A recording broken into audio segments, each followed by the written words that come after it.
Good evening, everybody. Will Wiggleman here with you at historic McMorran Place in downtown Port Huron. Thanks so much for joining us tonight.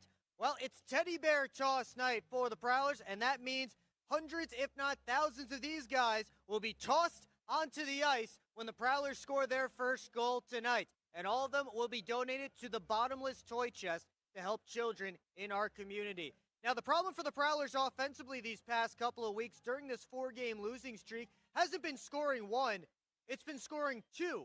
They have scored exactly one goal in each of their four losses over this skid. We'll see if they can get a second and maybe some more tonight against the Sentinels. We'll have much more coming up on the pregame show next. You're watching Port Huron Prowlers hockey on the PHP Network. Welcome to the new era of Prowlers hockey. New owner, new store, new horn, fire, projectors on the ice. Yeah, this isn't your dad's McMorran experience. This is Prowlers hockey. Get your tickets for the show now at phprowlers.com/tickets. Keep up with your Prowlers all season long on social media. Follow us on Facebook at the Port Huron Prowlers, Instagram at PH Prowlers, and Twitter at PH Prowlers. And you can find more information on our website, phprowlers.com. On Prowlers hockey.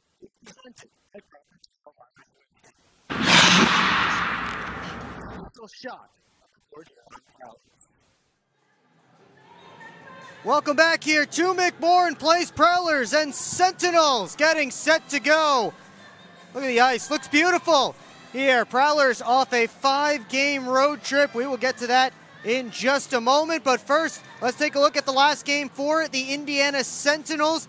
A 6-2 win over the Watertown Wolves last Saturday as they got their second win of the season. Both of those wins have come on the road.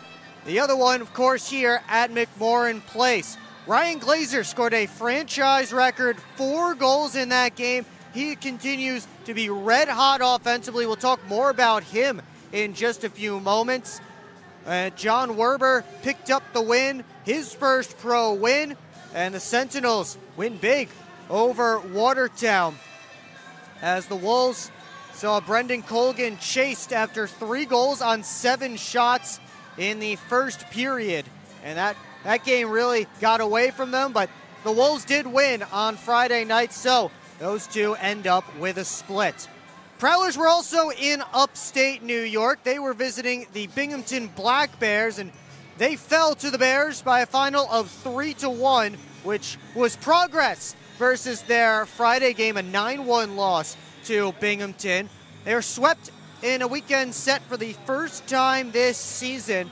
They lost 2 of 3 to the Topeka Scarecrows the weekend before, but again, swept for the first time this year.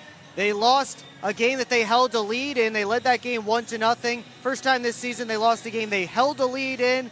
But Reed Cooper was absolutely spectacular. 46 saves, dozens of highlight reel saves.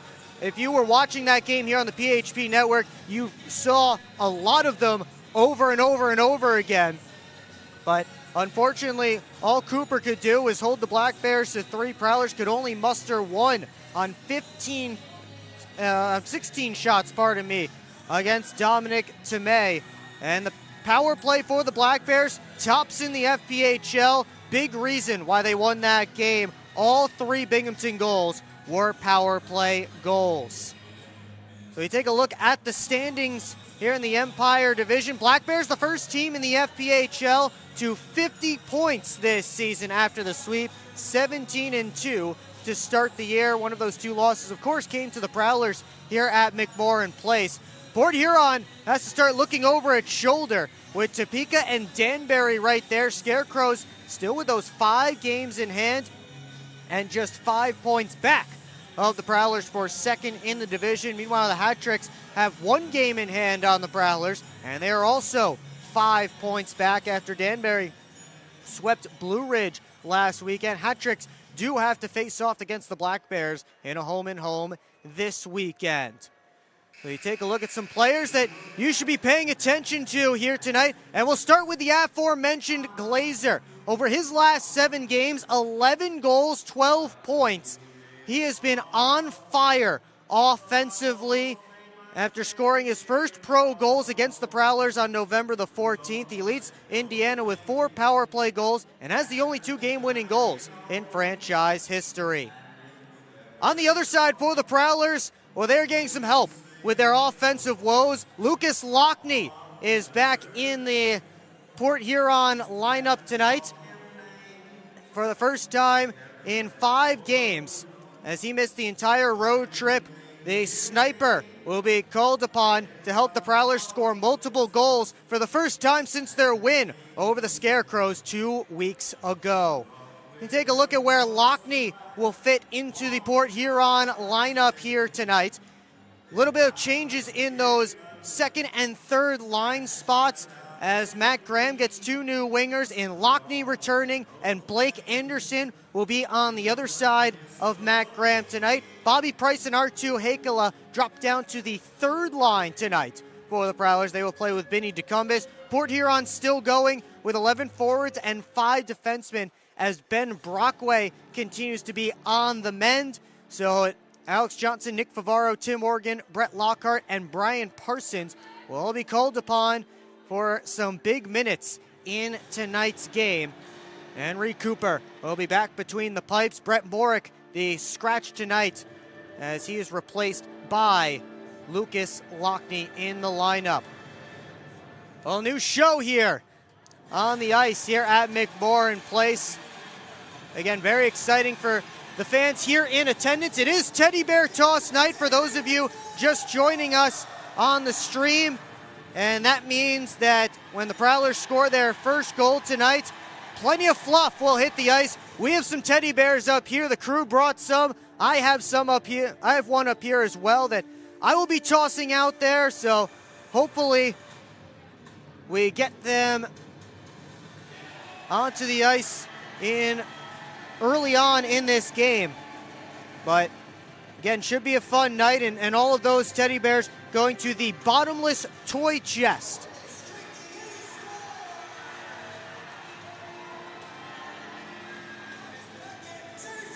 So it's a great cause here tonight. Of course, again, the teddy bear toss, one of the great traditions in minor league hockey, and we are excited to have that for you here tonight. You know what? Let's take you down to ice level to give you the show here tonight.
Well, if you think that looked cool on your computer screen or TV screen, it looked about 100 times cooler here at McMorran Place. Always changing things up here. And again, you have to be here to experience the show live and in person. Of course, Prowlers will be back home tomorrow night and next weekend. You get a chance to see that show the on-ice projector show. And when you do get here to McMorran Place, you do have to come early because all kinds of fun stuff goes on here on the ice, and we will take you down to ice level. Public address announcer, Austin Dunn.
Ladies and gentlemen, please rise and jump in ladies and chest, removing your caps as we honor America and salute the men and women serving our country with the singing of our national anthem.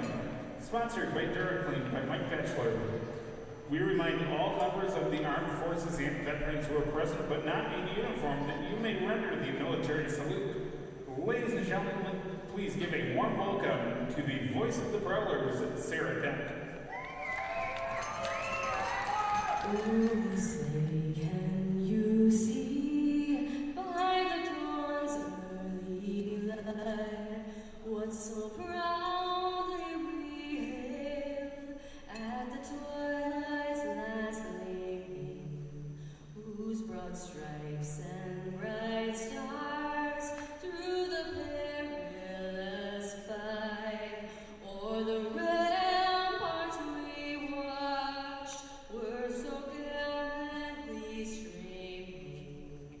Heaven back its red glare, the bombs bursting in air gave proof through the night that our flag was still there.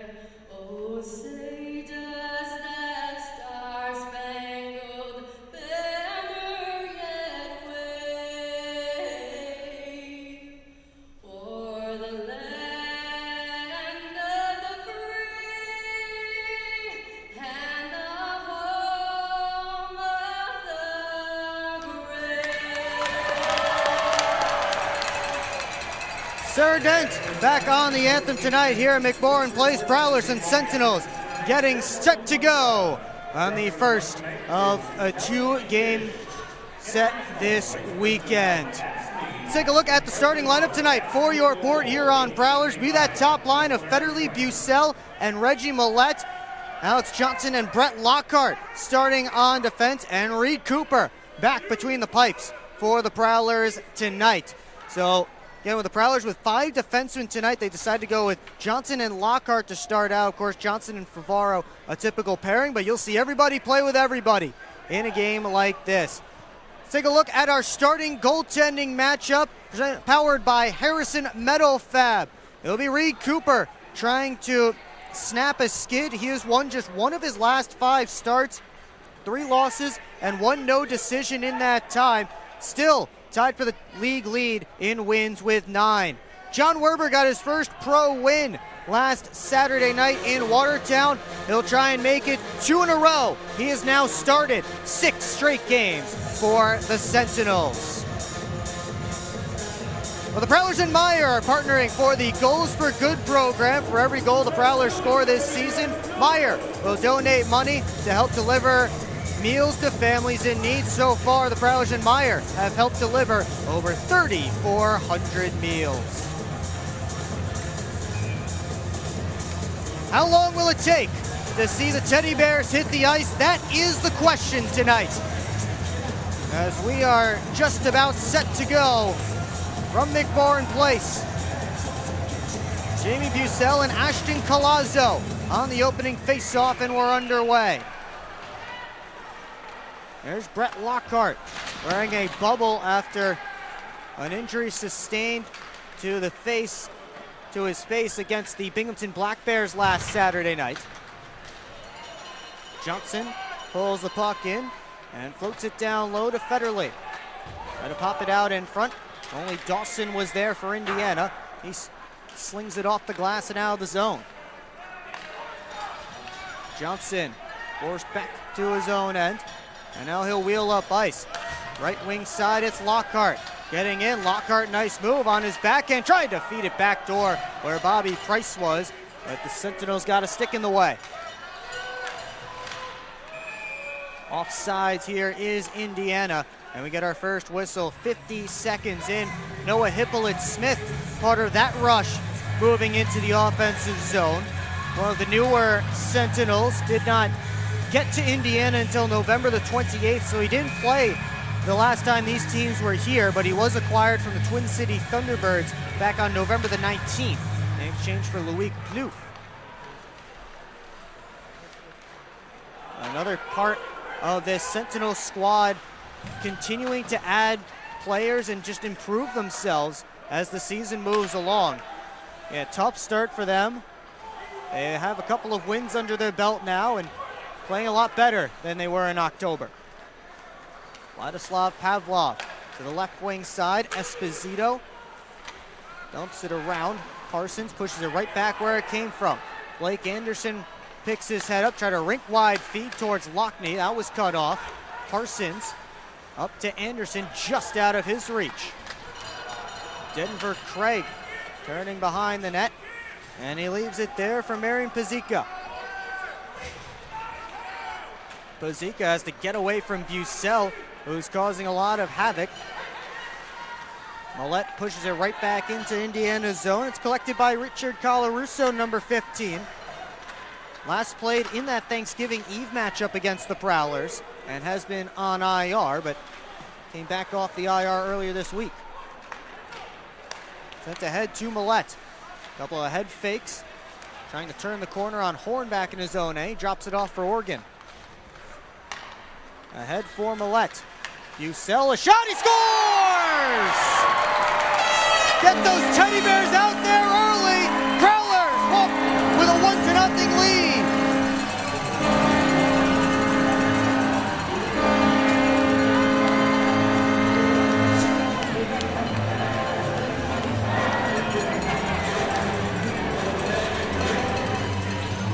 Jamie Bucell with a quick rip, assisted by Reggie Millette, who had the Teddy Bear goal last year. I got mine up here. I got mine up here, ready to toss. Yeah, got a little help I made to the ice. Here's one more.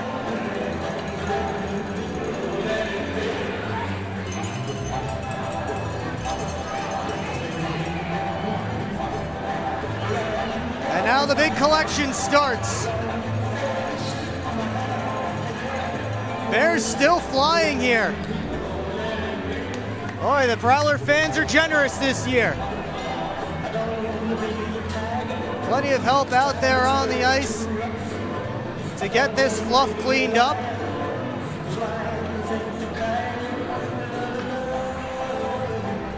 And we do have our Brady Beaton standing by down at ice level. We'll get to him in just a moment. Bears of all shapes and sizes here on the ice again. All these donations going to the Bottomless Toy Chest to help out kids in need this holiday season.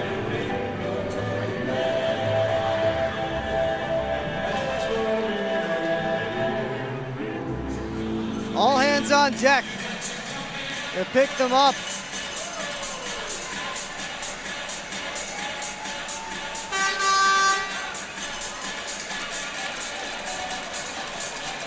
And in just a moment, hopefully we'll head down to ice level with Brady Beaton.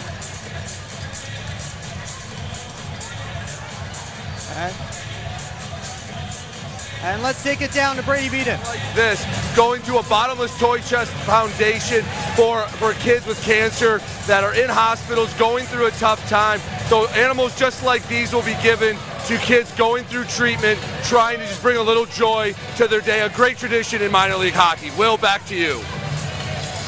Thanks, Brady.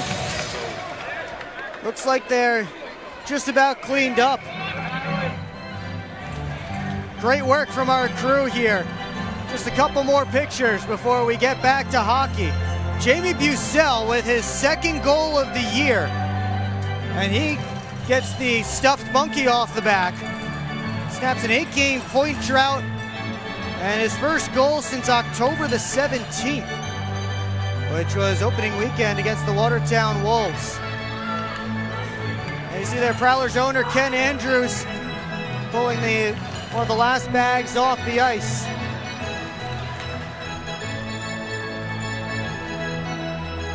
And now we're just about set to get back underway after the great teddy bear toss tradition. It only took 2 minutes and 45 seconds. Take another look at the goal. Just a rip from Bucell to the blocker side. And again, the pass made by Reggie Millette, who scored the teddy bear toss last season.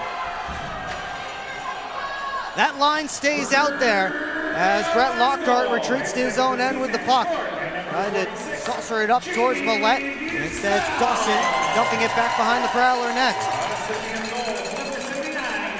Millette sets it across. Lockhart skates into the puck. All by himself with his team in the midst of a change. There was a hit on his old college teammate, Colin Tracy, number 3.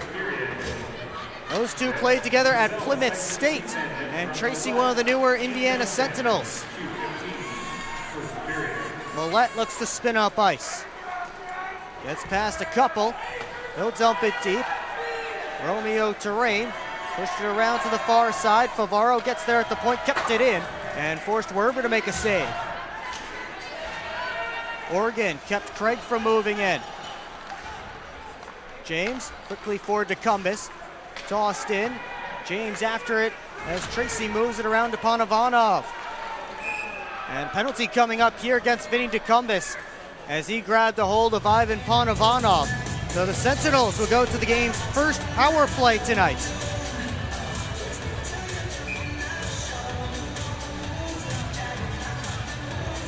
Vinny DeCumbus to the box. Prowlers PK got blown up by the Black Bears last weekend. Binghamton scored 6 times on 16 opportunities. Meanwhile, the Indiana power play was pretty good, 2 for 9 against the Wolves. They're tied for 9th in the league at 15.7% this season.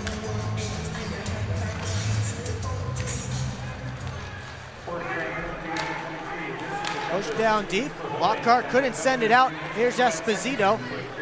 Turning back and sliding it across to Pavlov. Sentinel set up as Pavlov sent to the net, save Cooper. Horn on the rebound. Tried to poke it around to Panovanov. He and Heikala came together, and Bucell calmly clears it down to Werber. And it's in Werber's equipment. Look at a whistle. Sometimes those kinds of plays can be adventures, and John Werber has to try and find that puck. He caught it in his pads and had to be careful to not back into the net or drop it into the net. Never a bad play to put it on net, especially if you can from that far out. It just skipped right at the hash marks in the Sentinels' end and create a little bit of trouble for Werber, but Still 1-0 Prowlers. Port Huron still searching for its first shorthanded goal of the season. Sentinels have given up the most shorthanded goals in the FPHL with 7, tied with the Biloxi Breakers for most. Austin Federley pitchforks it out. Pavlov stops behind his cage, watched by Price, tries to move back up halfway through the Sentinels power play. A couple of Sentinels ran into each other, and they have too many out there on the ice.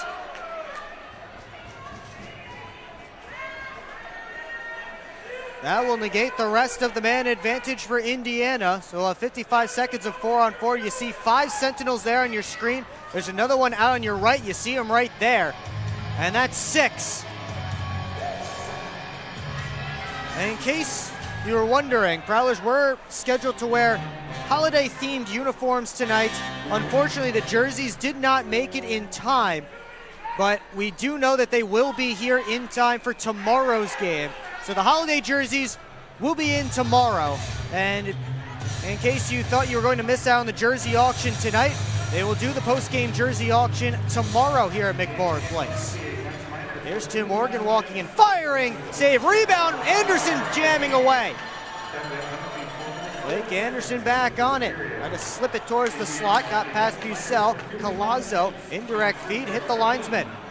Lockhart sends it up to Anderson, bounce back, and then Lockhart jumps Glazer.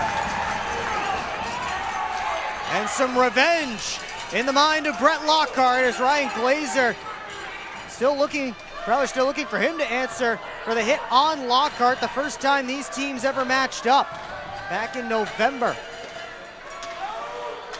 Anderson behind the net looking towards Bucell, and Max Merrick Tortorella slides up, trying to get around Johnson. Slipped it to Colazzo, who stepped on the puck, and the Prowlers look to work out 3-on-2 if they hurry. Johnson in, but Millette was offsides on the far side as Johnson kind of drifted laterally. That drew the play offsides. Prowlers will have a power play when we come back. For 1 minute and 3 seconds, they're up 1-0 here on the PHP Network. This isn't working. LJ, pass me those flyers. No look behind the back pass. It's a whole play. I'll take, come on. Gap up. Close the gap. Close the gap. What are we saying? This isn't working. We need a shift change. Let's bring in the professionals.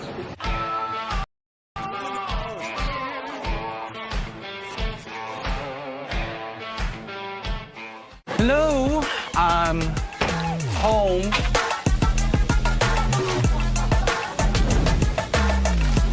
There he is. What is happening? Relax. We won. They brought back the snack wrap. Spicy or ranch? Spicy. Yeah, go. Yeah. Just one little bite. Can you stop? Oh, sorry. Gather your crew. Snack wrap is back. Fans having a good time here at McMorran Place. They've already tossed their teddy bears out on the ice as their team has a 1-0 lead.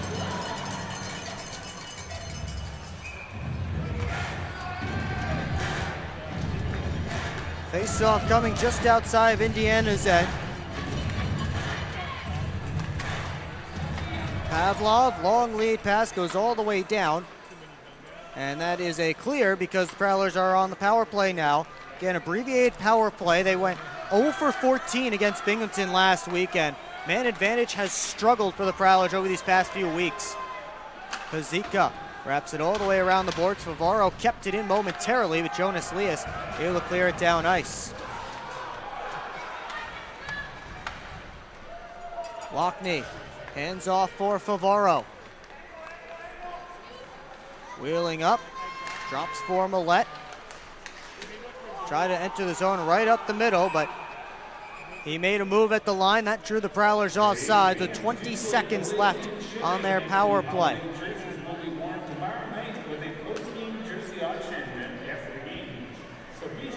We want to thank AFS CME Michigan for sponsoring this game. We will talk about them a couple of times throughout this broadcast, but did just want to give them a shout out in case you're wondering what that logo is at the bottom left corner of your screen. Max Merrick Tortorella, the sharp angle shorthanded try that's shouldered away by Cooper. Merrick Tortorella in the final seconds of the Prowler power play, lost it to Lockney. Lockney on the backhand, rose it over top of the cage. Graham across to Lockney from the outside, a kick saved by Werber. Tim Morgan ahead, tipped in by Lockney, steered to the corner by Werber. Pushed along, skated out, and then turned over. Federley trying to work in, but cut off by Pavlov. 7 minutes gone in period one. Jamie Bussell with the teddy bear toss goal, the only one so far tonight. They stretch it on for Denver Craig, who couldn't bring in the pass cleanly. Ryan Parsons takes it from the scrum, ahead to Federley. Has help moving up ice, got it to James. He'll toss it in. Tracy looked over his shoulder, took a hit from Bazal. Now Lockhart thought about the shot, instead went back down deep. Tracy made a pass off to Esposito. Head towards Craig, got through him, but he got a touch on it, so no icing. Johnson keeps him moving, gave it away to Tracy. Tracy working down the boards. His try was stopped by Cooper. Hippolyte Smith dumped it all the way out. Tracy one-timer, knocked down in front. Esposito ran into Cooper, and the whistles blow.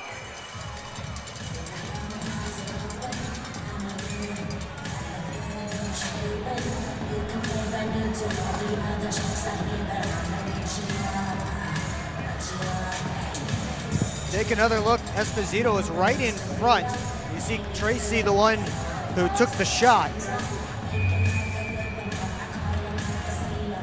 Ethan Esposito has been all around things past few games. Assist in 3 of the last 4 for him. Started the season with Danbury and has gotten a bigger role here in Indiana and has played well. Colarusso backhanded down deep. And it's chipped out by the Prowlers. Favoro to Hakala, touches it in. Colarusso trying to get away from Price. Hakala took the puck, tried to center. Ended up on Decumbus' stick. He slips it back to the point. Decumbus with some space, turning it to Price. Price with a shot, hit Hakala.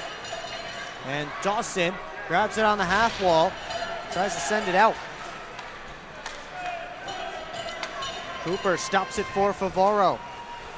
Rimmed it ahead, Dawson tried to center it all the way across. Nobody was there except a couple of red jerseys.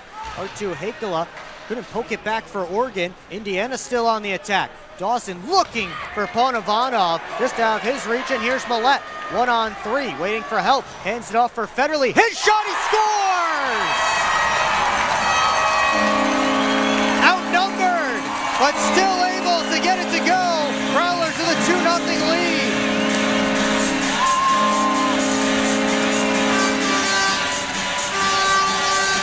Great play by Reggie Millette to delay and hand off for Federley.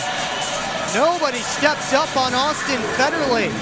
And it was what was essentially a 2-on-3, 2-on-4 rush. Prowlers get a goal. And for Federley, his 4th of the year.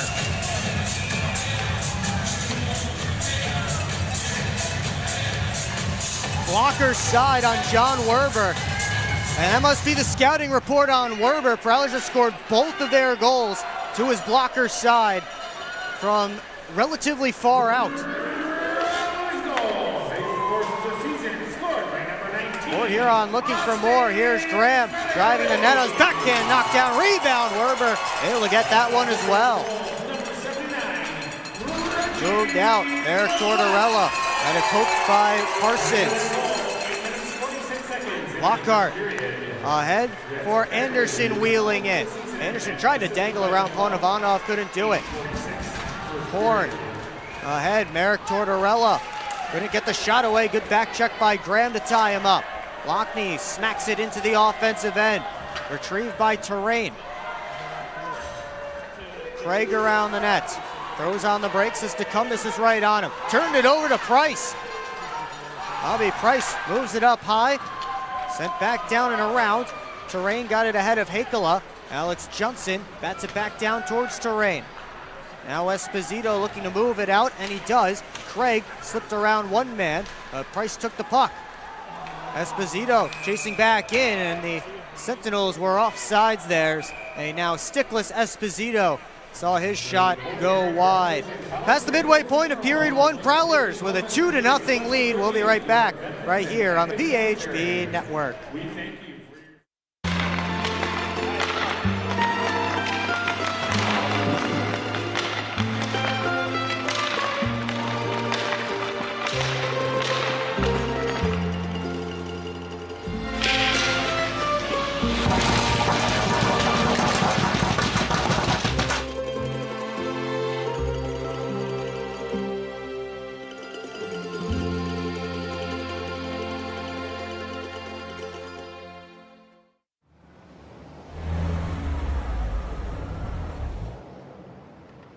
Hey guys, what's going on?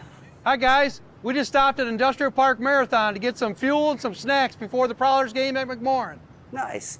Yeah, we just stopped by here at Industrial Park Marathon so I can get a Slurpee before the game.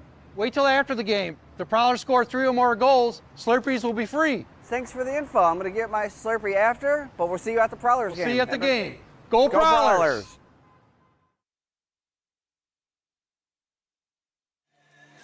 Back here in Port Huron, Prowlers with a 2-0 lead.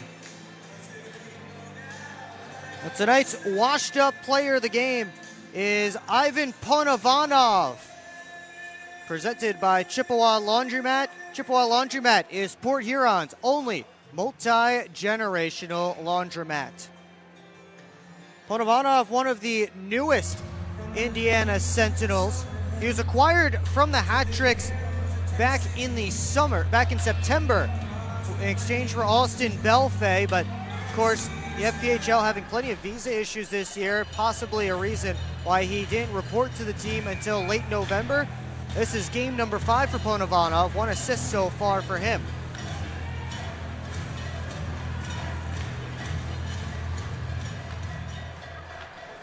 Alex Johnson looking ahead. Played it off of Dawson's stick, popped high up in the air. Glazer spinning, looking for it. Glazer finds it. Glazer shoots off a stick and wide.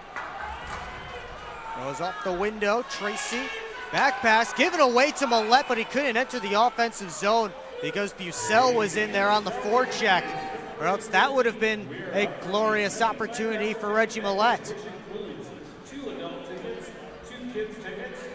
We're going to face off right in front of Indiana's bench, and Millette giving it to Glazer. We already talked about Glazer's hit on Brett Lockhart earlier. Glazer got suspended after this Thanksgiving Eve game between these teams. So did Reggie Millette. Glazer gave Millette a cup check a couple of times off a face-off, and then Millette went after Glazer and started throwing punches. They each got a game. Glazer continues to be a marked man here in Port Huron. Brett Lockhart has already dumped him on his backside, and we'll see if he gets more punishment as the game moves along. Here's Parsons feathering it through off a stick and wide. James able to one-hand it up high. Lockhart makes a move, chips it by one man. Lockhart down behind the net to James. Centering feed was bounced back by Colarusso.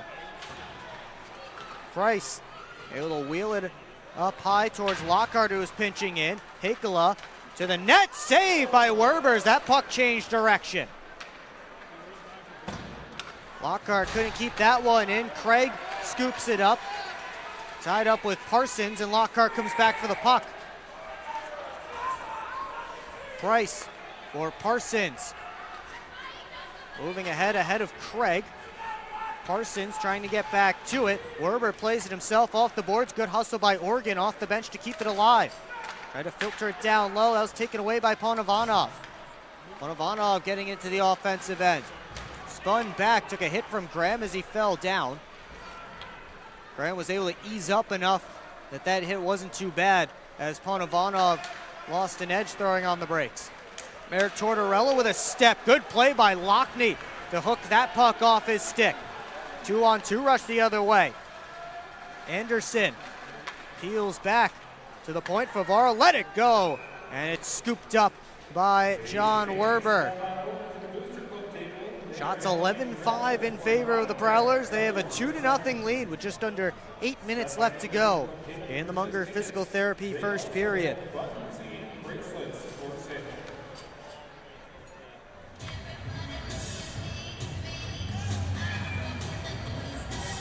Prowlers have Austin Federley's line out there. They've scored both of the goals. And Bucell will take the face-off against Ashton Colazzo. Federley turns the corner. Tried to cycle it down deep. It was blocked and pitchforked out by Terrain. Johnson ahead towards Bucell. He tips it in. Oh, they called icing, but Werber came out to play it. They said it was not tipped in. But Werber did come out of his crease to play it, so that should not be icing. Referees tonight, Jonathan Paradise and Logan Wedekamp, the linesmen Jamie West and Colin Pons. And they will indeed put the face-off at center here after Werber came out to play the puck.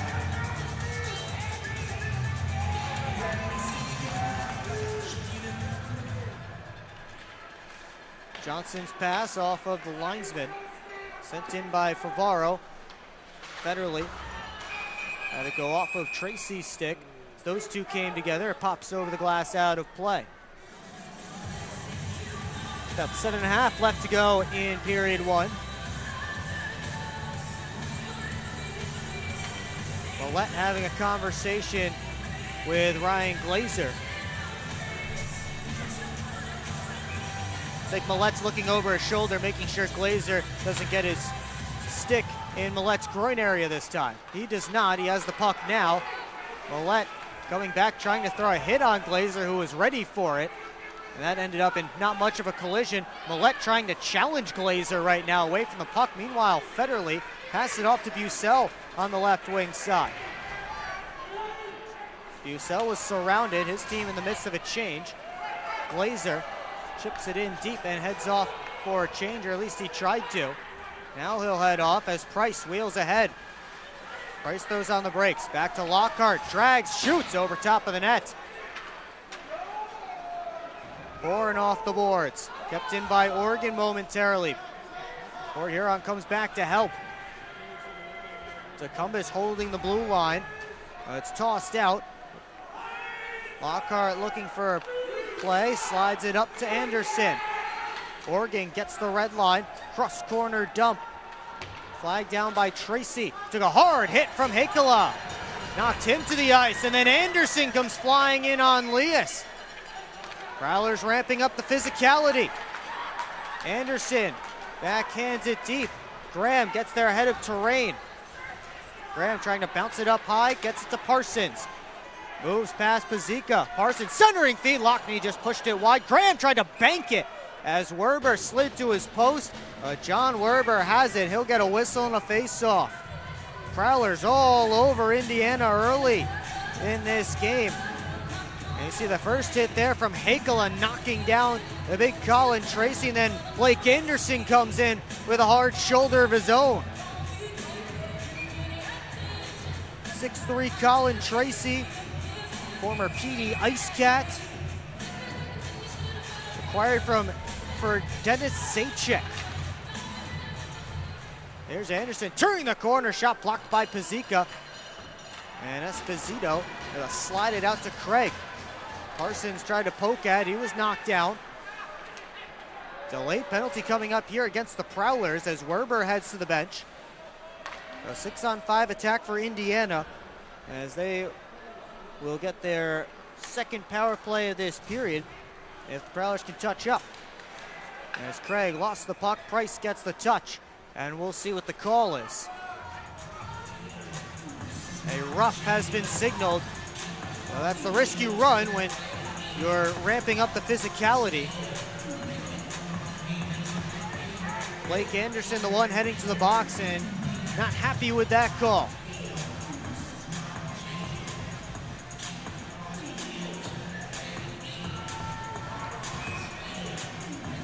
So Anderson will sit for 2. Sentinels 0 for 1 on the man advantage. They did take a penalty about 1:05 into their last power play. As Austin Federley finds that puck, fires it only as far as Glazer. Took a hit from Price. Price just able to slide it out, and Federley finds it and backhands it to Werber. Tracy moves it ahead. Eric Tortorella skates into that puck, trying to go in all by himself, and Prowlers surround him and clear. 30 seconds gone on the penalty to Anderson.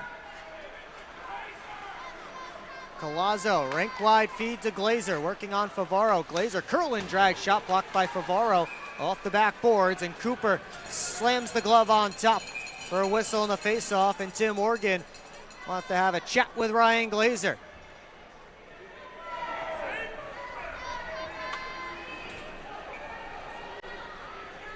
We'll take a timeout and have the rest of this Sentinels power play when we come back here on BHB Network.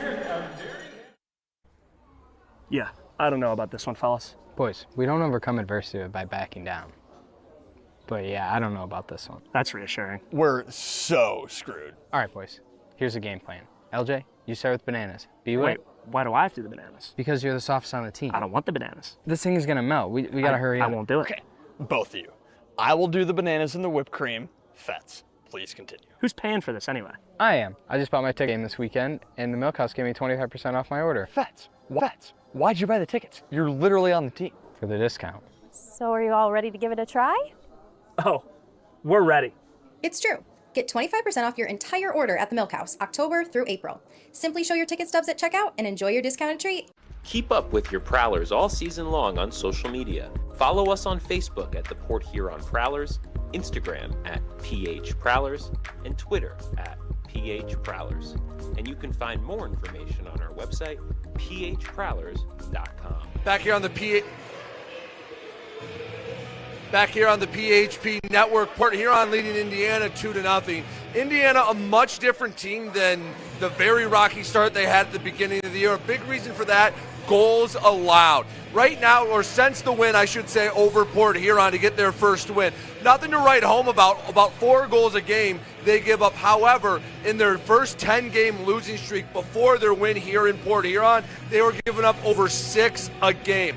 Port Huron off to a quick start.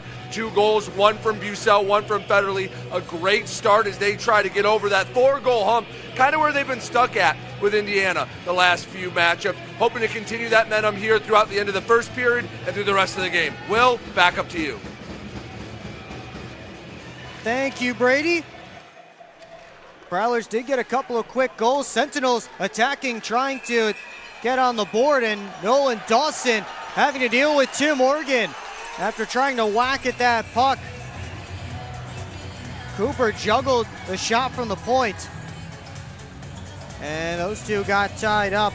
2 number 75s.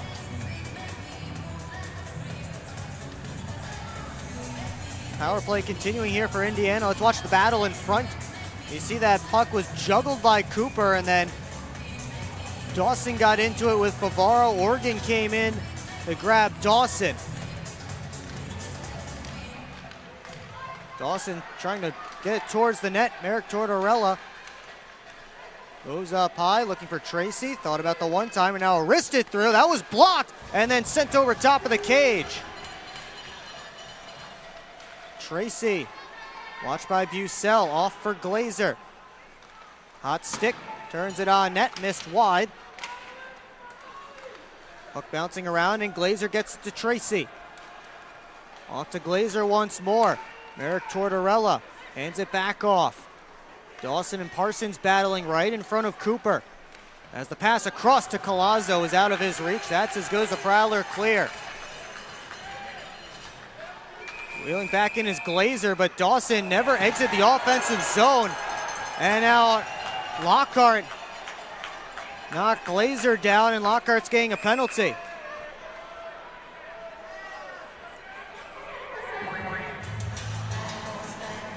Lockhart with words for Ryan Glazer after that. Let's take another look. So Dawson had not exited the offensive zone on the near side. That's why the offsides was called. And Lockhart with a small little cross check there on Glazer. And watch the bottom of your screen. There's Dawson still leaving the offensive zone. That's why the offsides was called, but it's a small shove there from Lockhart, enough to draw the penalty. 25 seconds of 5-on-3 time for the Sentinels. And then they will continue 5-on-4.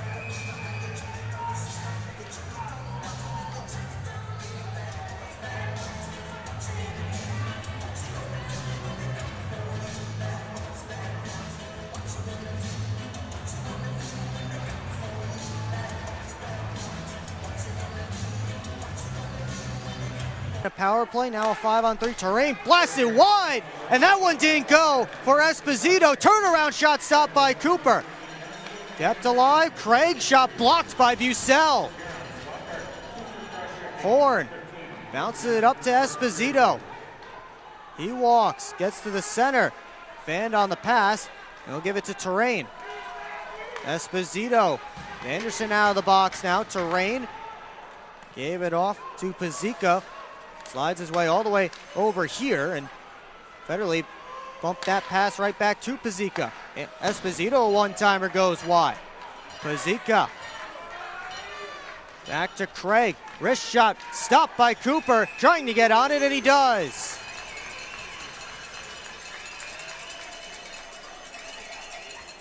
Minute 12, minute 13 left in the penalty to Brett Lockhart.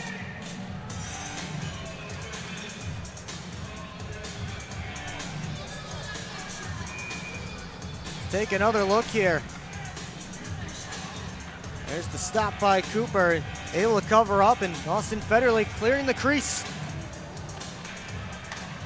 Ryan Parsons rims it around the glass, took a Port Huron hop, and ended up all the way down in Indiana territory.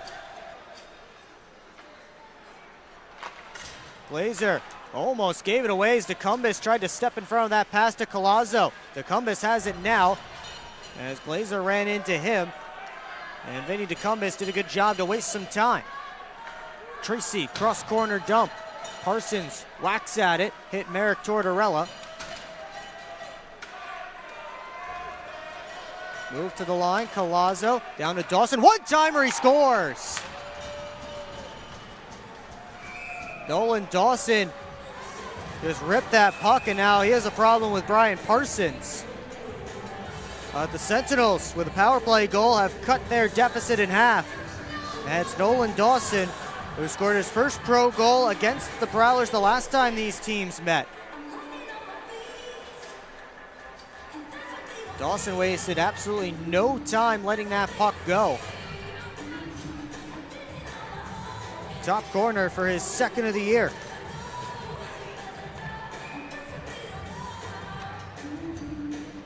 So we'll get back to five-a-side hockey with 2:35 to go in period one.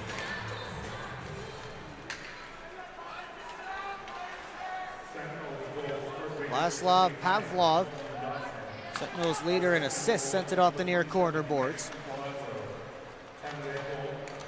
Millette moves it up to Bazal, 2-on-2 with Bucell. Bazal waits for help, got it to Johnson. Off his skate, he took a hit from Hippolyte Smith as he cut across the ice. This one goes out of play, and now Bucell wants after Noah Hippolyte Smith.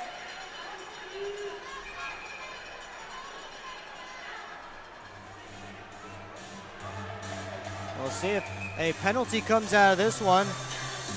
Seems like one will, and it will be to Jamie Bucell. As Bazal stopped up, see Johnson coming in at the bottom of your screen, cutting across. Puck hit his skate, and then Noah Hippolyte Smith hit Johnson. Bucell is heading to the sin bin, and words still being exchanged between the two teams over at the benches.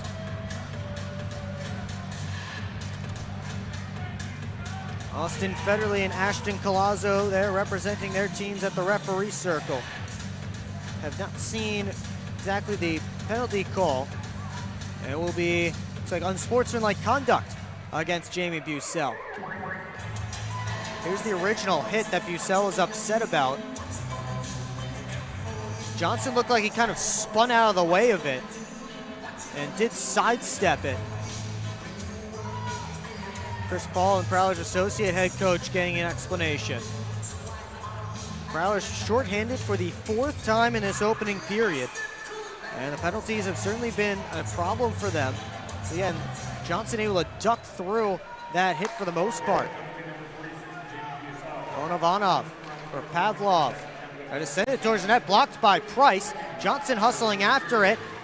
And now Price with it. Price cuts in and a glove save by Werber.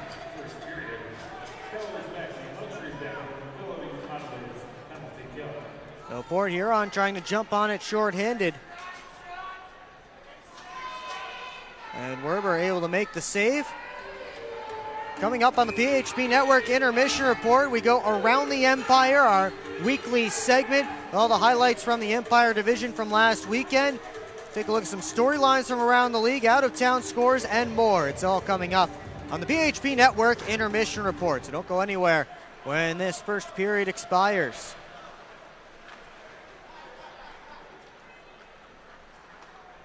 Tracy in no hurry behind his net. 8 seconds separating the game clock and the penalty clock. Here's Collazo working in, a save made by Cooper. Quick whistle as Cooper didn't have it secured. It was behind him. Prowlers were able to poke it out of the blue paint, but they did get the whistle. And we'll get a face-off.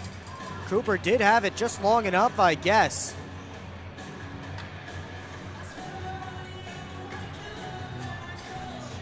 That one may have been loose, and it was very, very close.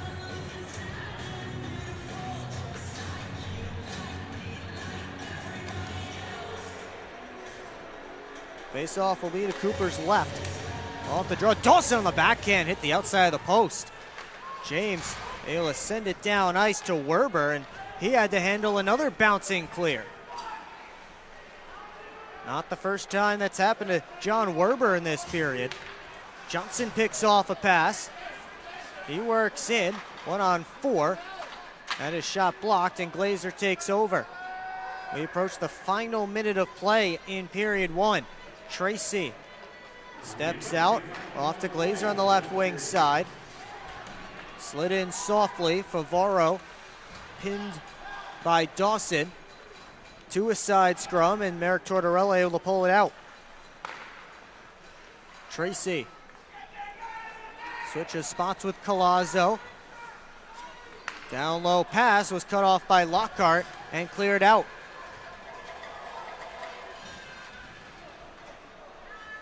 .30 seconds left to go in period 1. Pazika starts to move up ice. Glazer wheeling in. Glazer makes a move to the middle, still with the puck on the backhand, forehand save, Cooper, rebound, hit the crossbar, and then Parsons poked it out of danger. Pazika able to keep it in. Shaheen tried to push it back up top. James floats it to Price, 5 on the clock, he's up with Bucell. Bucell one-timer, stopped by Werber. And that will do it for period number 1.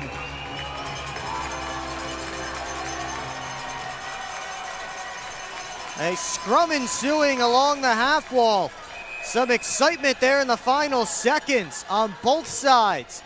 But after 20 minutes of play, the Prowlers have a 1-goal lead, and Bucell still getting after Glazer.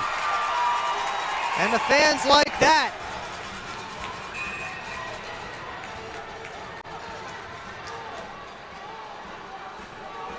And now Pazika and Shaheen having words with Brian Parsons.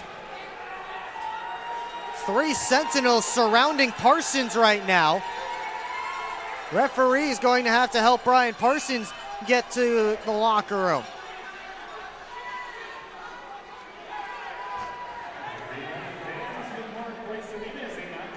Prowlers heading off, soon to be followed by the Sentinels. We take another look, a last second opportunity. Here's the one for Indiana as Glazer got to the net. His rebound just hit the crossbar. Noah Hippolyte-Smith was there, and Brian Parsons able to poke it out of danger.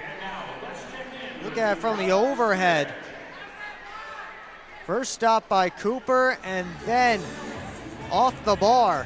And Parsons with a good poke to get it out of danger. We have Brady Beaton standing alongside Austin Federley here. Turn it over. Yeah, it's a family here. We got to stick up for each other. We're brothers. You know, if someone on the other team does something multiple games in a row, someone's going to have to answer for it. And, you know, we're just a tight-knit group that does that for each other.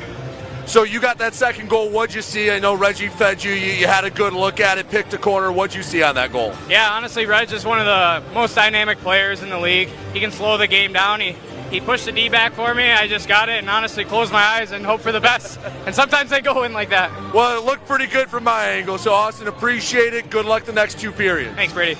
Will, back up to you. Thank you, Brady.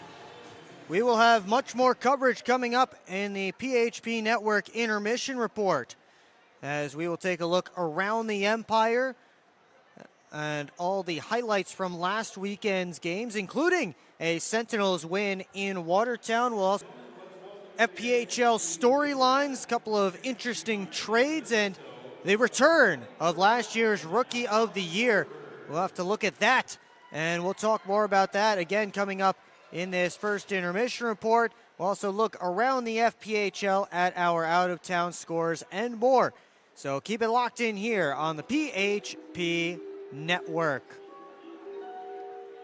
Have you checked out the new Prowlers team store? There's no better place to get your Christmas shopping done. Located on the southwest end of McMorran Arena. And we just had the ribbon cutting with the Blue Water Area Chamber of Commerce yesterday. So now it's officially official. And the team store not only here in the arena, but also online at shop.phprowlers.com. You can scan that QR code on your screen now. Get pucks, t-shirts, hats, all kinds of other memorabilia from the Prowlers. And get your Christmas shopping done at the Prowlers team store. Again, here at McMorran Place or online at shop.phprowlers.com. Prowlers with a 2-1 lead through 20 minutes of play. We'll be right back here on the PHP Network.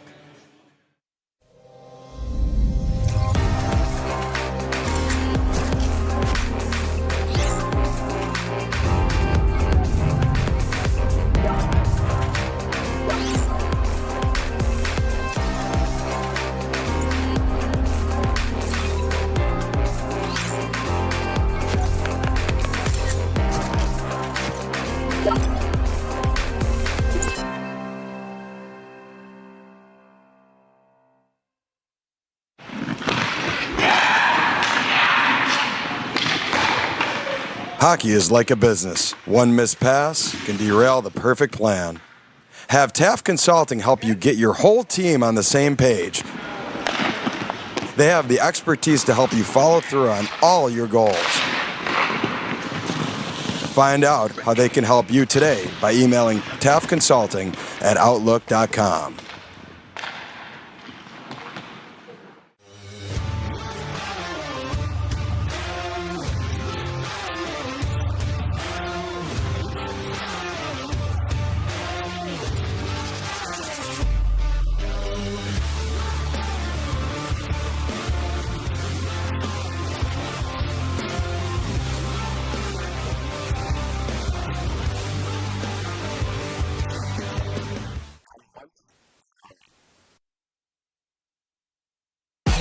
What's more authentic than a Hungry Howie's Detroit-style pizza?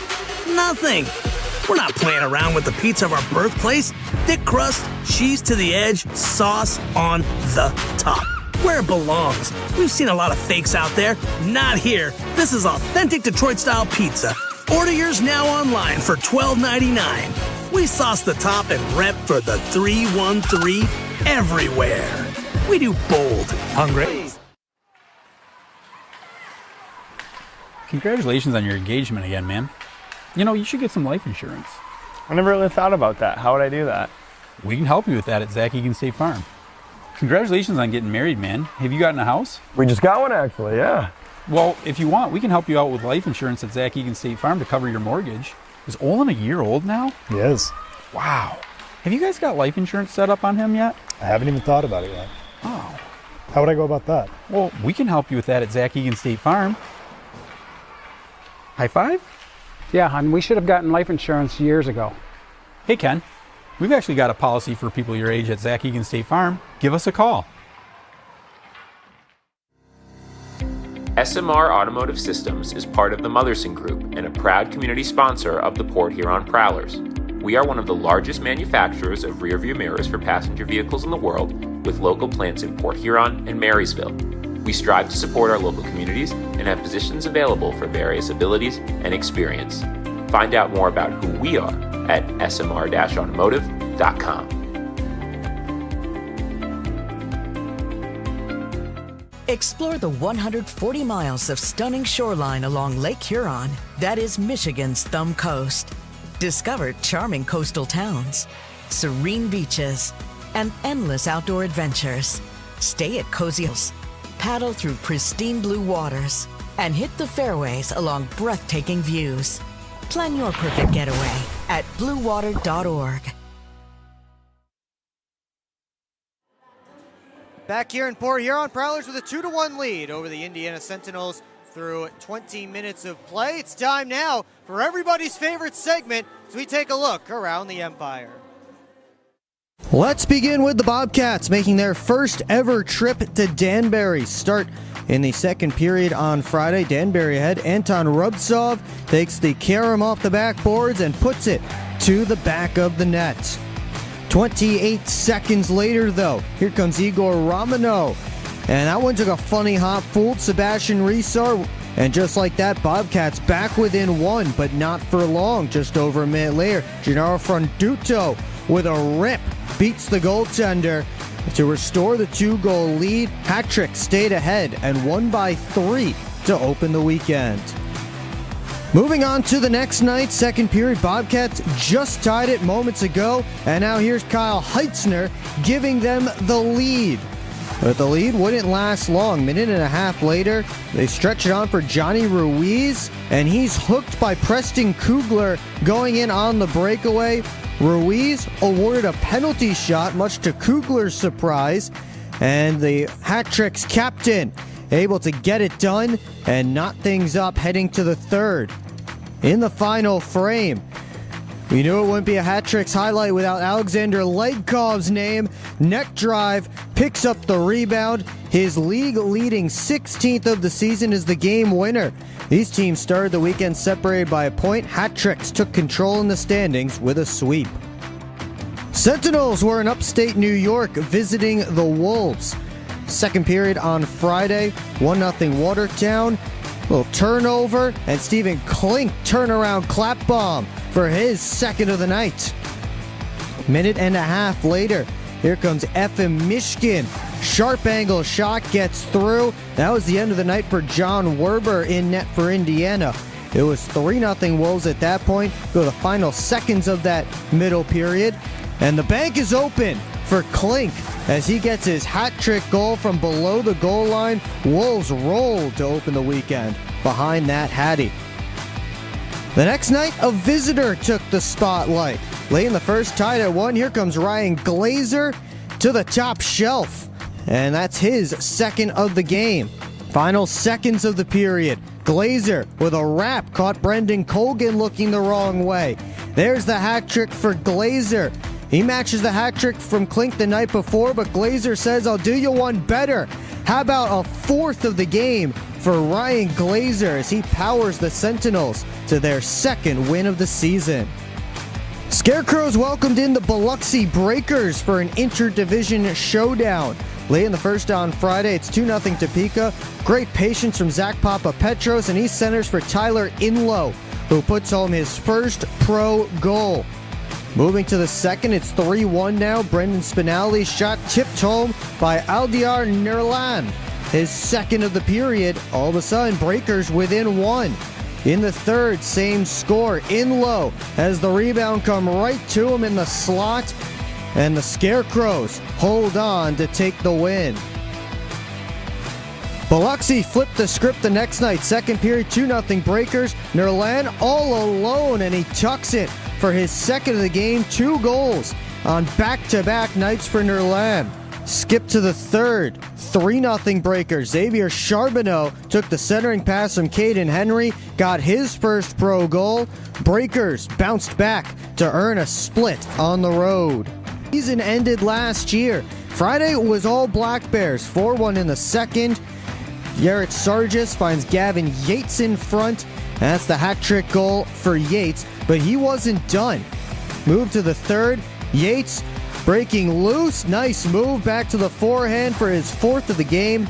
Second player in Black Bears history with a 4-goal game. Binghamton rolls 9-1 to open the weekend. Next night was a lot tighter. Starting the first period, right up the faceoff, Reggie Millette gets that one through Dominic Tomei. Prowlers on the board first. But then the Black Bears power play got involved. First it was Austin Durazio floating that one through traffic.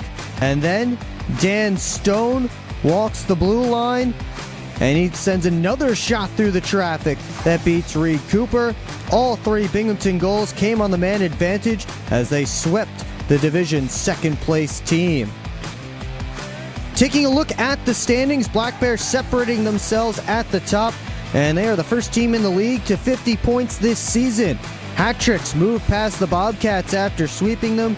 Blue Ridge and Topeka, though, still dangerous. With all those games in hand, Prowlers need points to stay ahead of the pack as they continue against the Indiana Sentinels tonight, with second period action coming up next on the PHP Network.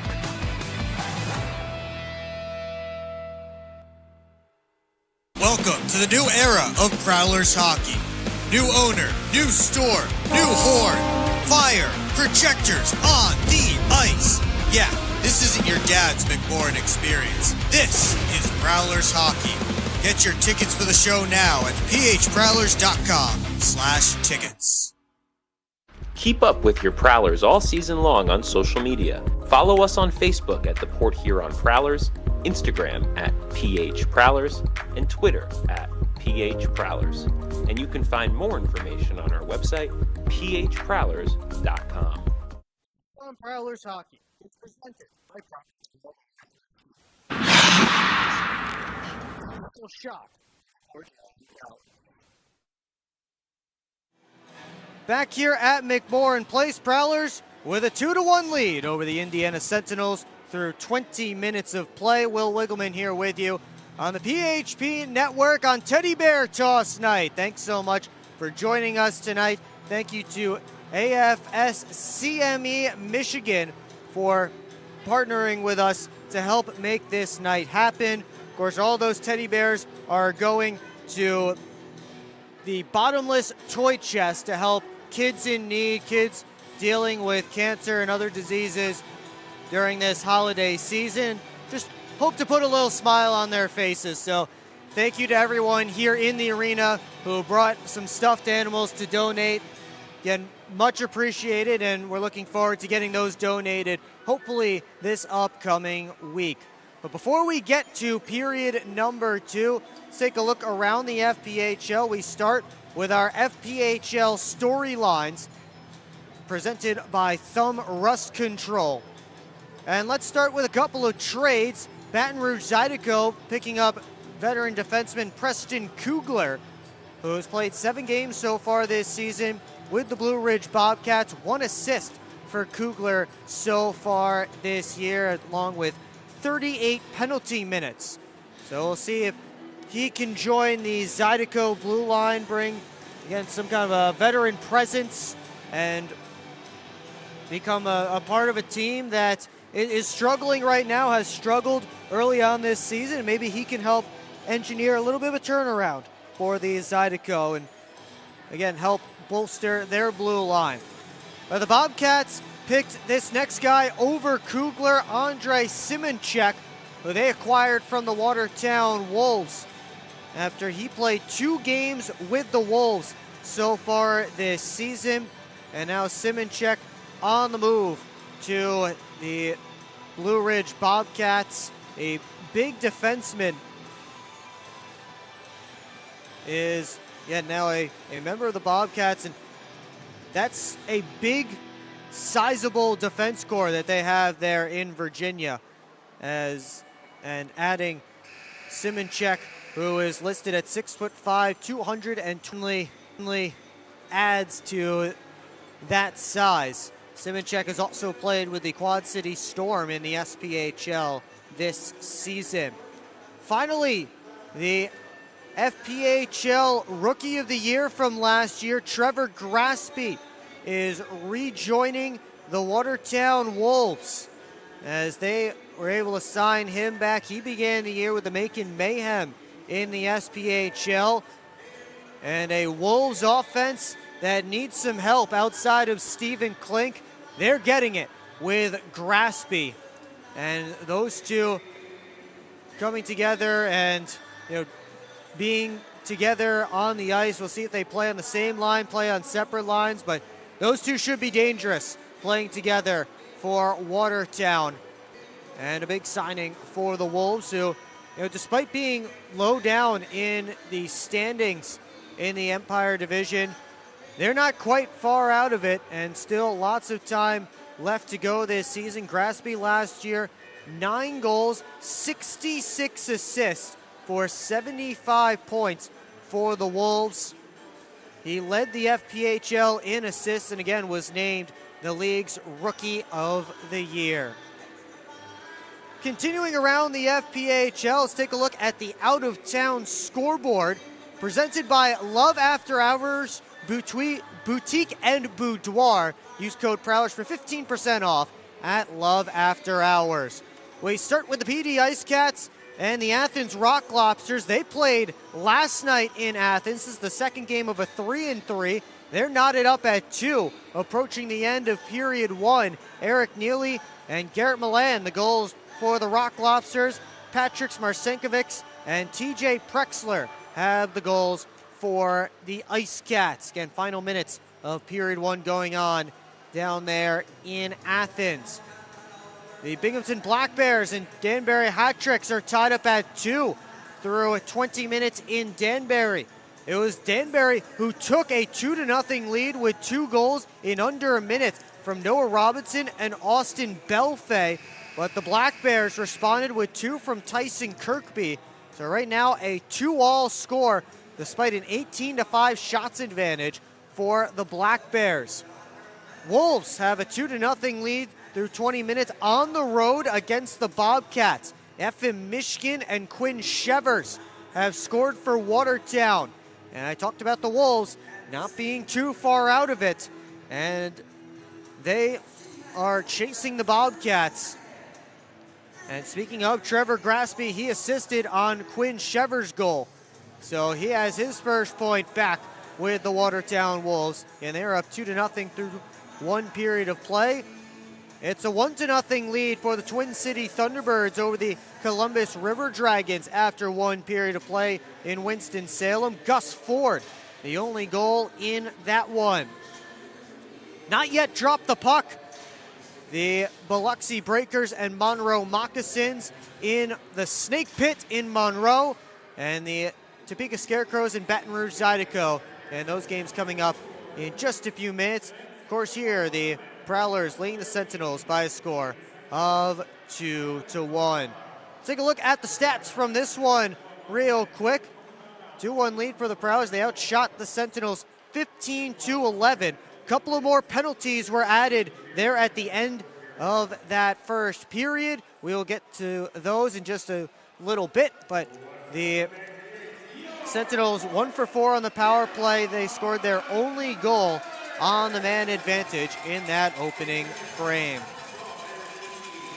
As the Prowlers hit the ice, let's give you those penalties. At the end of that period, Ryan Glazer and Jamie Bucell each received 2 minutes for unsportsmanlike conduct, but Glazer got the extra 2 for roughing. So the Prowlers will have a 2-minute power play to begin this second period. Take another look at that scrum. And that was after the horn expired. Glazer's in there somewhere, right in the middle. There he is, tied up with Parsons. Again, he ended up with the extra 2, so Prowlers with an opportunity to get their power play going.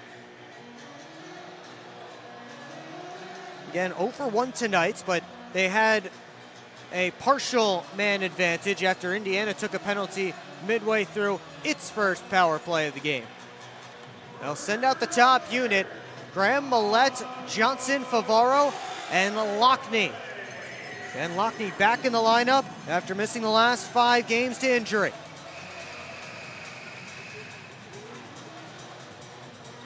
See Richard Colarusso stepping into the box to serve the other 2 for Glazer, who has to sit in there for 4. Bucell back in the penalty box on the other side.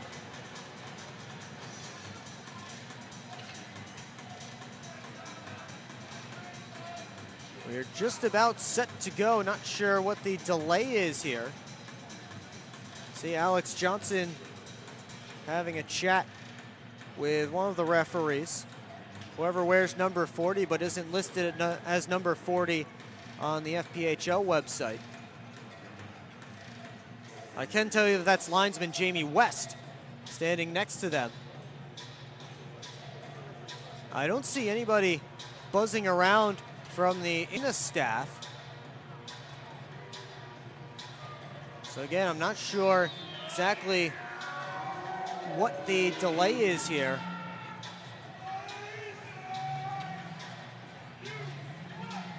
Maybe waiting for the ice to dry a little bit.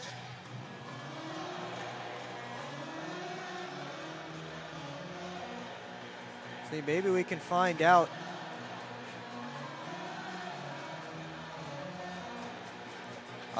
While we're here and waiting, I do have breaking NHL news. I don't often go to the NHL, but this one's wild. Speaking of the Minnesota Wild are involved in this trade. Quinn Hughes is going to the Minnesota Wild for Marco Rossi, Zeev Buyem, Liam Ogren, and a first-round pick. So there's some NHL breaking news for you as we begin this Prowlers power play and the Hungry Howies' second period.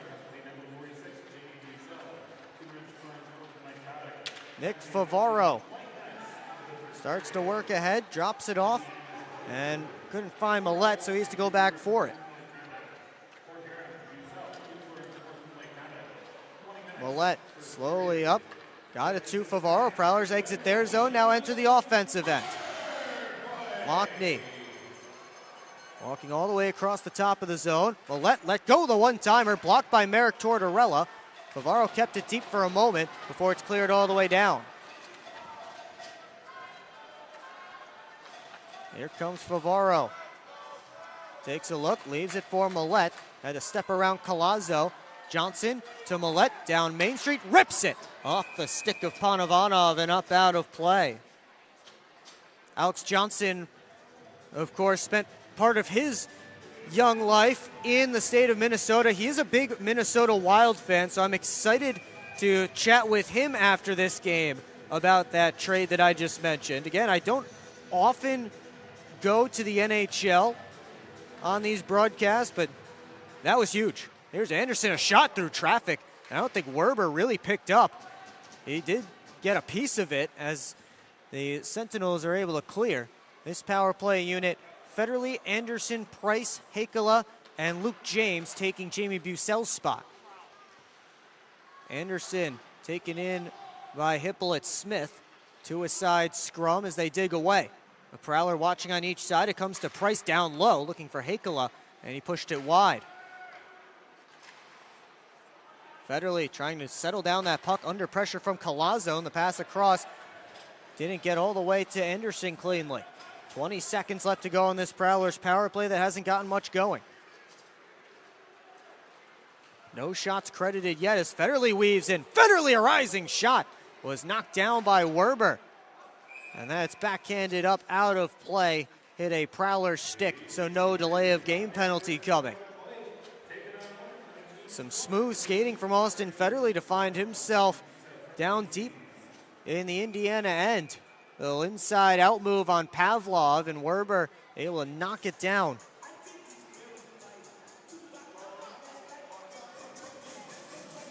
Federley looking for his second of the game. Final seconds ticking off this Prowlers man advantage. One last clear, and we're back to 5-on-5.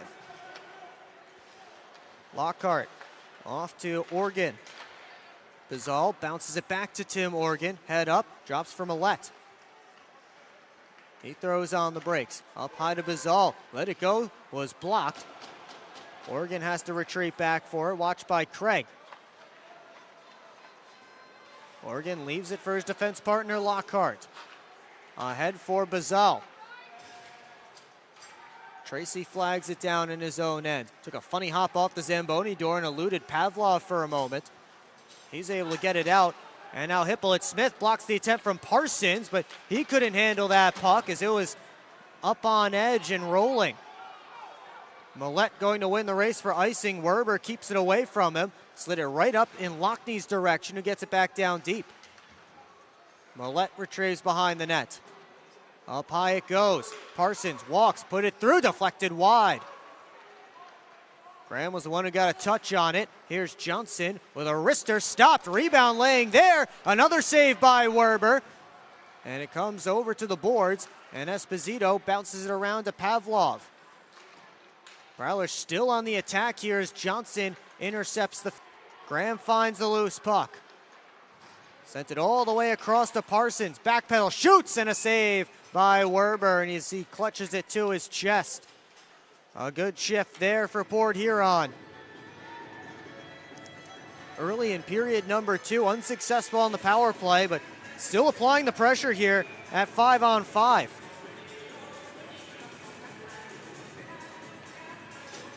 Anderson just couldn't get a good touch on that one as Parsons filtered it through. Off this face-off. Anderson on his backhand sent it. It was blocked. Kick to the line, kept in by Organ, but his pass escapes the zone. Prowlers have to regroup. Price ahead for James. Touched it deep. Colarusso up to Shaheen. Price ran into Shaheen. Tipped on goal by James, and Werber able to make the stop. A couple of Sentinels ran over each other as Anderson knocked over one. Delayed penalty coming up against Indiana's. Shaheen came over and engaged with Blake Anderson. They're going to get Anderson away from Aaron Shaheen. I think Blake Anderson may have evened this one up. Anderson ran over a Sentinel, then knocked into his teammate. There's a good hit, and Shaheen came over and knocked over Anderson. Blake Anderson retaliated. So we'll see here. Might be 2 aside.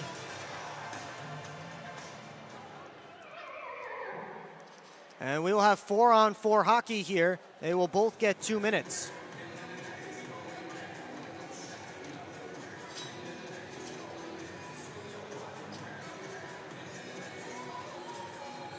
So 4-on-4 as Bucell and Leas get set to take the face-off for 2 minutes here.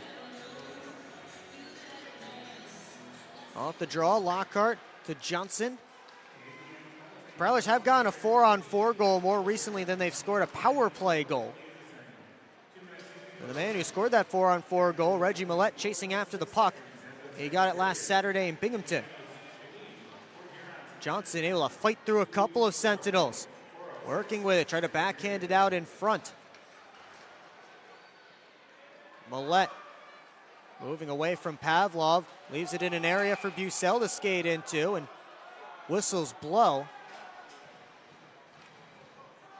That puck may have just escaped the Sentinel zone for a moment, and looks like an offsides call here against the Prowlers. Both Anderson and Shaheen getting 2 minutes for roughing here.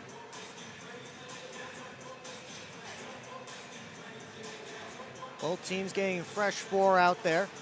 Hippolyte Smith won the faceoff away from Heikkila. Terrain lost it. Heikkila had it knocked off his stick. Hippolyte Smith sent it to a falling Tracy. Came back to Hippolyte Smith and now called back on his skates. Starts to move up ice. The home run pass partially impeded by Favaro. And touchdown for Lockney. Has Favaro joining him. Lockney, Favaro, and a back-checking Denver Craig, able to get his stick in the way. Now a 3-on-2 for Indiana the other direction. Craig moves to the middle. Craig shoots, and it's swallowed up by Cooper. We'll take a timeout. Chances on both ends in this 4-on-4. We'll have more 4-on-4 action when we come back here on the PHP Network.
Back here in Port Huron, getting some snow removed here.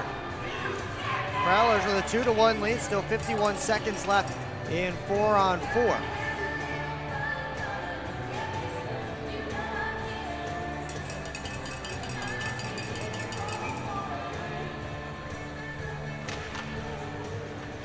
Off this face-off, deep in Prowler territory. It's battled for in the corner. A couple of Sentinels lose their balance. Prowler's trying to move up with numbers. Federley to the outside, James. Lost it in his skates. Try to send it back down low to Federley. He's tied up. James retrieves the puck. James looks towards the net, off a stick, and up out of play. Bobby Price was sneaking in from the right point as the Prowlers went 3 forwards, 1 defenseman. James elected for the shot. Port Huron will make a change. Again, the Prowlers playing with 11 forwards and 5 defensemen here tonight, with Ben Brockway still unavailable. So anytime you can get the defenseman a little bit of rest, you do, and that's what Port Huron did on that last shift. They're back to 2 forwards, 2 defensemen on this one. Lockhart jumps up on that puck. Wrist shot blocked by Werber's blocker. Passed out in front, and Werber makes the save on Millette. Glazer working by himself. Lockhart took the body. Parsons took the puck. Dawson sent it all the way through. Lockhart sweeps it ahead to Graham. 2-on-1 with Millette. Millette on his backhand. Cuts in. Couldn't get a shot off. And now Indiana with a 4-on-2. As out of the box with a shot. Out of play was Shaheen. And now Glazer down on his knees.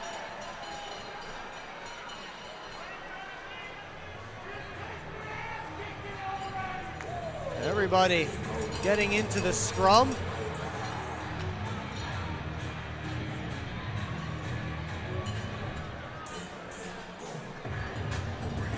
Looking for a game day meal, Zip Sauce Burger is located in the Industrial Park Marathon. Zip Sauce, the official burger of the Port Huron Prowlers. And you see Glazer ran into Graham, got knocked down, and Aaron Shaheen came over to make sure his opponents weren't doing too much to his teammate. There's a linesman down, much to the delight of the crowd. Yeah, let's get the replay on that one. Ooh, just tripped over the line on the circle there.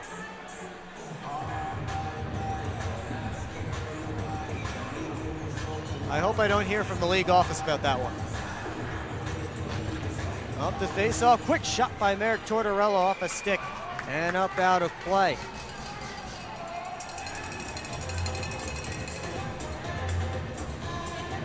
10 saves so far for Reed Cooper, looking to become the first goaltender in the FPHL to 10 wins this season. Off the draw, Romeo Terrain just couldn't keep that puck in. So delayed offsides here against Indiana. Johnson looking to move up. Favaro, lead pass hit Terrain. Merrick Tortorella chasing after the puck. Tecumseh sweeps it to Price. Price firing in. His shot slipped just wide along the ice.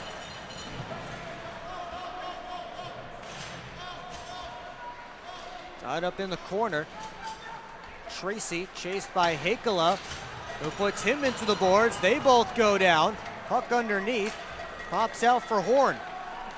Chased by Hakala. Horn floats it ahead. Lockhart bounces it around behind the cage. Oregon quick up. Got through everybody. Pavlov retrieves. Prowlers trying to sneak in a change here as Pavlov retreats behind his own net under pressure from Lockney. Tracy chased by Lucas Lockney. Now it's Hippolyte-Smith trying to wheel up. Hippolyte-Smith gets in, squeezed off by Oregon. And then finished behind the net. That was Esposito. Was battling with Anderson away from the puck. Craig around behind the net. Try to chip it past Anderson. Kicks up to Esposito. Has Craig going to the net. Johnson takes over the puck. Blake Anderson for Parsons. Now Johnson on his backhand. Slips it ahead to Lockney. Fires it in off the backboards. Johnson heading after it, but poked ahead by Ponovanov. Craig at the red line. Sends it over to Esposito with a shot stopped by Cooper. He's able to hang on for a whistle and a face-off. Just over 8 minutes gone in period 2. Prowlers with a 2-1 lead. And you see the shot there by Esposito. The 12th of the night for the Sentinels. Their second of this second period. Prowlers have 5 in the middle frame.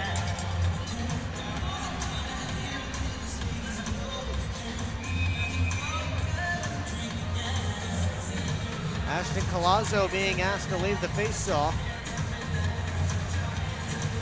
And Nolan Dawson will take it instead against Jamie Bucell.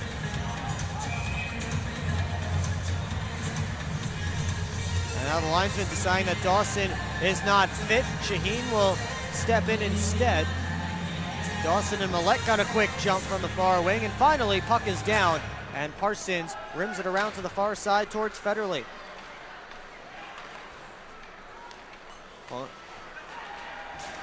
Pazika sent it ahead. Here's Bucell back in, surrounded. Bucell finds it, and Werber had his stick down on the ice, and that's what made the save, but Werber was in no way ready for that shot to come in. Favaro chips it around this way. Federley tied up with Dawson. Now a two-a-side scrum. Bucell looking, hoping to dig the puck free. They still battle for it, comes down low, and Parsons takes it away from the front of the net. Millette couldn't corral that pass.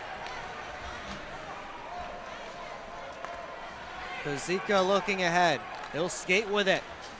Up the left wing side, muscled into the bench. The ref went into the bench. Gazal turns it in deep. We might have to get another look at that one.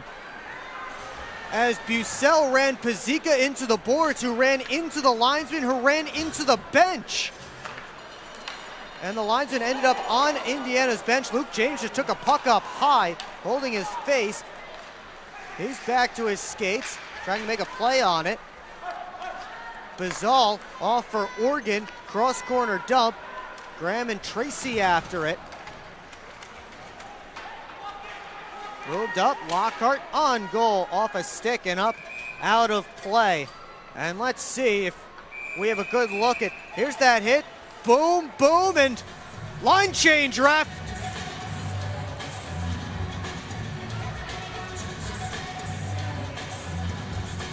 Wow, right into the bet. You couldn't have gotten any more perfect than that.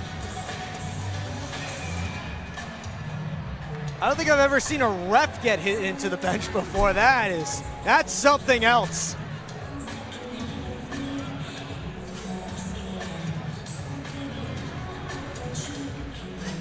Face-off will be to Werber's left.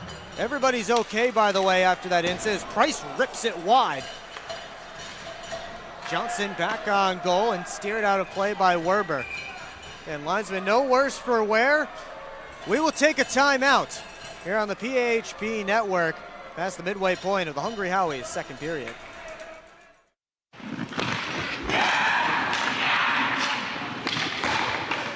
Hockey is like a business. One missed pass can derail the perfect plan. Have Taft Consulting help you get your whole team on the same page. They have the expertise to help you follow through on all your goals.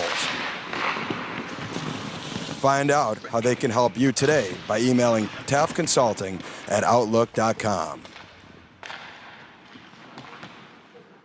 Explore 140 miles of stunning shoreline along Lake Huron in Michigan's Thumb Coast. Begin your adventure on a blanket of golden sand at one of our serene beaches. Connect with the historic atmosphere of our region's nautical influence and reconnect with friends under a blanket of stars. Plan your perfect getaway at bluewater.org.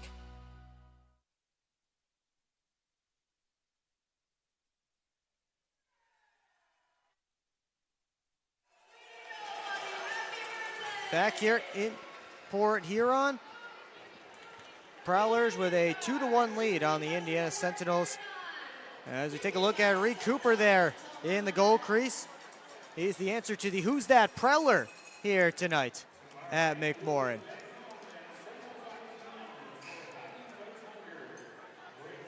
So far tonight, Cooper 11 saves on the night. He's had a good game so far, and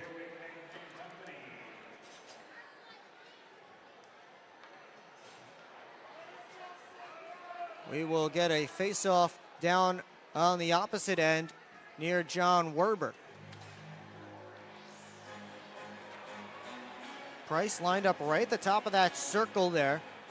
DeCumbus, the one taking the face-off against Hippolyte Smith. Hippolyte Smith able to win it back. Price goes right after Craig. Pavlov lost an edge. Here's DeCumbus bouncing it up high to Johnson. Comes all the way around.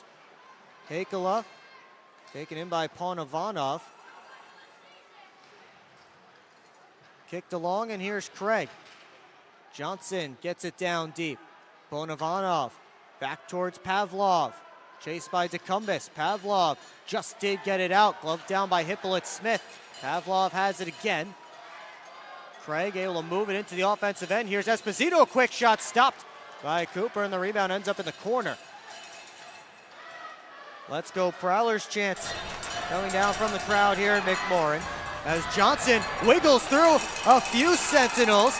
Sends it to the outside to Millette on goal. And Werber the save. Johnson still on the puck.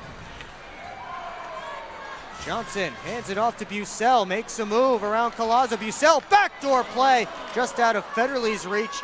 He would have had a dunk attempt on the back door. Parsons down low to Bucell. Wheels back up high. Tried to hand it off for Millette. That didn't work, and up comes Craig. He needs a change, though. Bucell, quick up to Millette.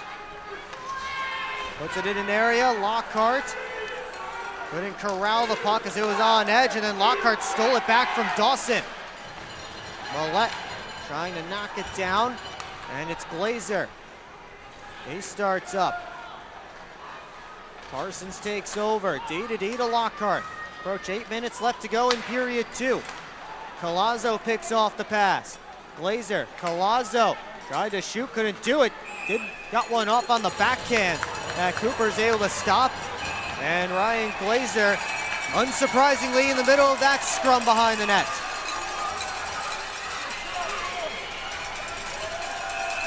Looks to be at least one penalty coming up. And you see Matt Graham has a hold of Ryan Glazer.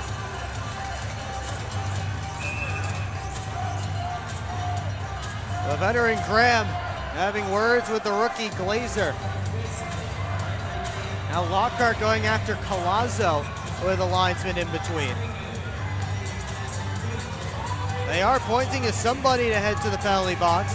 See Cooper making a save on the backhand, and Glazer put a whack on Cooper. Prowlers are not going to accept that.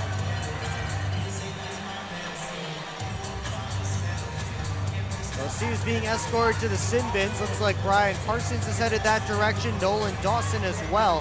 Things still not done between Glazer and Lockhart down in the Prowlers zone. Finally, everybody is going to head back to their respective benches.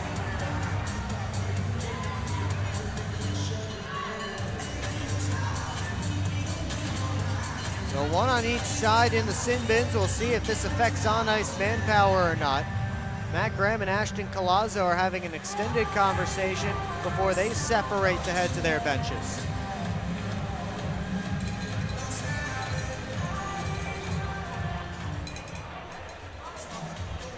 Verdict has been decided, and it looks like we will stay five-a-side hockey.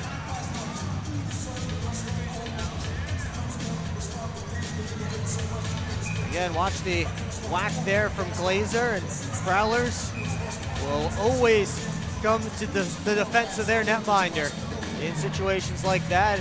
It did help a little bit that it was Ryan Glazer who they got to go after.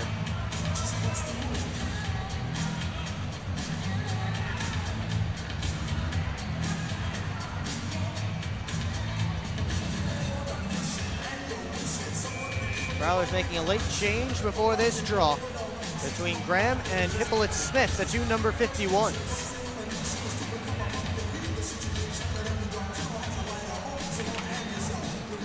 Graham won the draw back.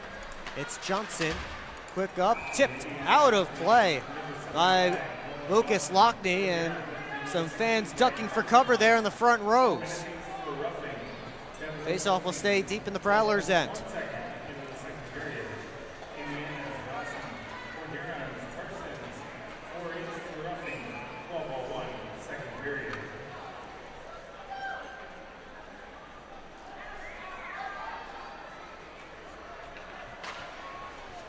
Off the draw, Prowlers control. Anderson wheeling up, sent it across towards Graham, bounced over his stick. Pazika keeps it moving around the board, settled down by Lockhart. Lockhart keeps Esposito from moving up ice. Lockney from the outside, stopped by Werber with traffic in front. Graham back pass out in front, nobody home. Esposito behind everyone, gets the pass, works in, he scores! Ethan Esposito makes good on the breakaway and ties things up. See Esposito flying the zone, able to get behind the Prowlers defense, and he goes 5-hole for his 4th of the year. Ethan Esposito stays hot.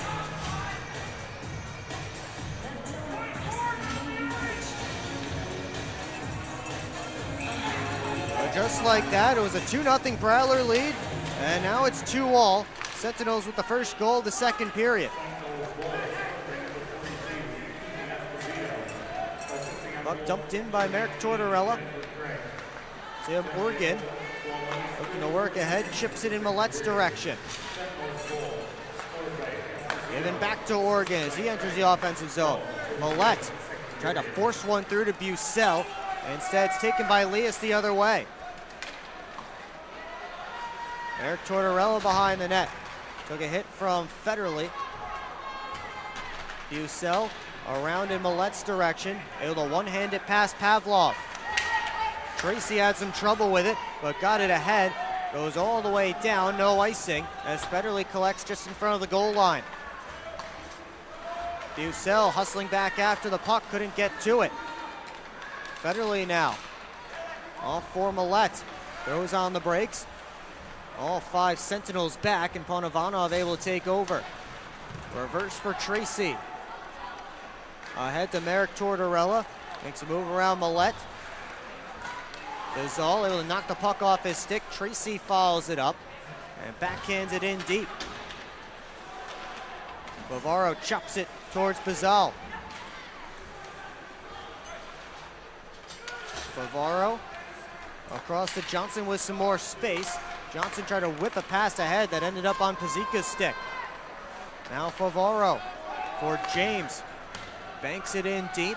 Pazika chased by Bizal. Rimmed all the way around, and Glazer took a hit from Favaro as he couldn't move it out. Puck stayed in the zone momentarily, and now Favaro trying to move it back ahead. Glazer right in on him. Glazer knocked down. Loose puck grabbed by Luke James.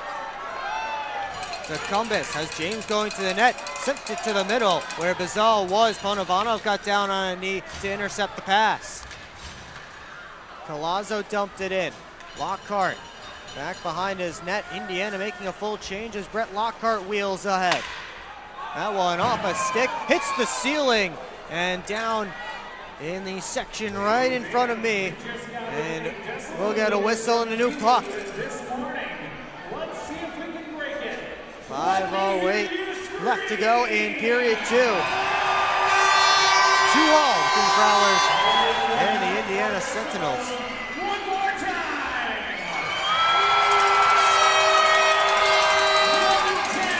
Face off all the way down in Reed Cooper's end as Graham and Hippolyte Smith get set to draw.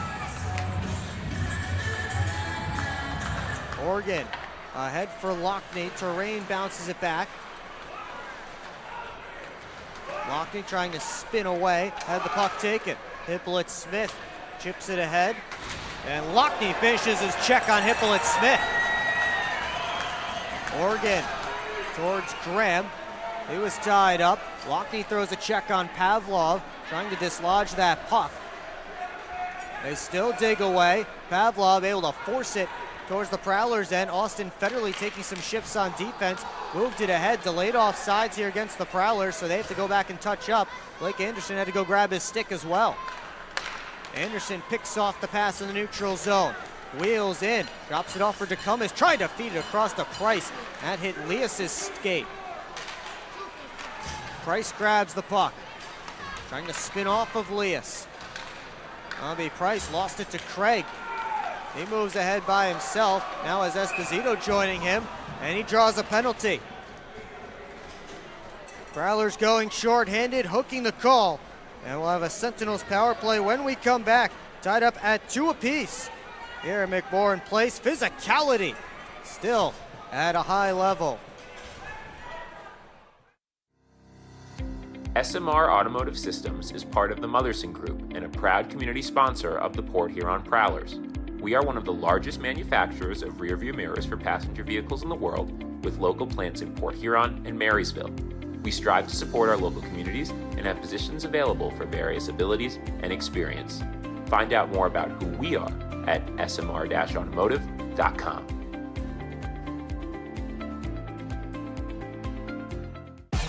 What's more authentic than a Hungry Howie's Detroit-style pizza? Nothing. We're not playing around with the pizza of our birthplace. Thick crust, cheese to the edge, sauce on the top. Where it belongs. We've seen a lot of fakes out there. Not here. This is authentic Detroit-style pizza. Order yours now online for $12.99. We sauce the top and rep for the 313 everywhere. We do bold. Hungry Howie's. Back here in Port Huron, Prowlers and Sentinels tied up at 2. Lucas Lockney's back in the lineup, and he throws his back into Noah Hippolyte Smith. Big hard hit there. That was not the penalty. Hooking was the penalty, and it went against Bobby Price, so the Prowlers will have to deal with their 5th short-handed chance of this game.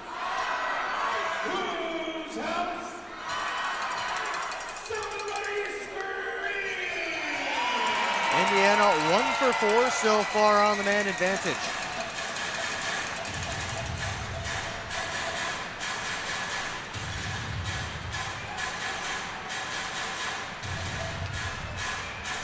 Palazzo tried to win the faceoff back, but they blew it dead, so we'll try again.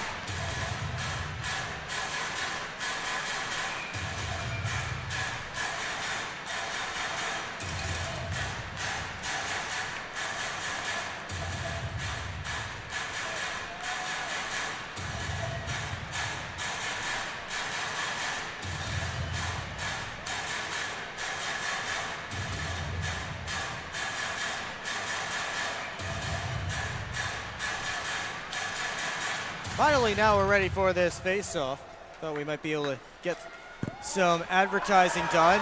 There's a hit by Anderson, as he knocked down Horn, but they dropped the puck before we were able to do that.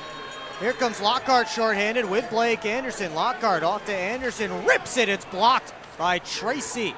Glazer the other direction. Glazer slows up, tried to get to the net, had the puck knocked off his stick as the Prowlers collapse right to him. And Anderson pitchforks it down ice.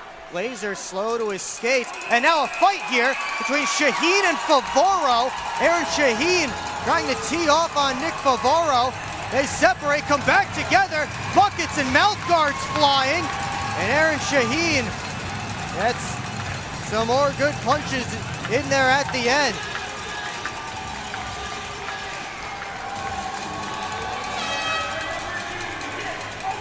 Those two will get 5 each for fighting, and no doubt related to Glazer getting up slowly.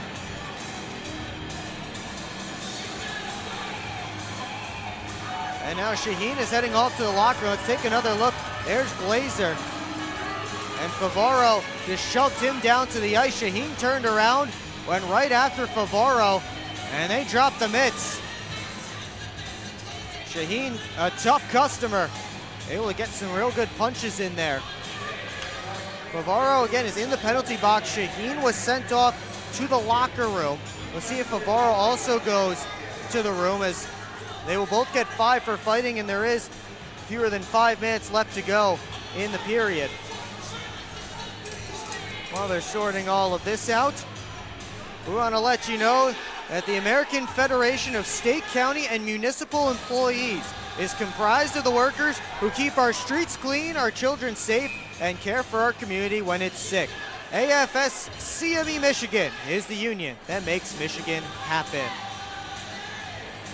Thank you to AFS-CME Michigan for being the partner for this game. They brought a big crowd out, sectioned off about 100 seats here, I believe, over to my right.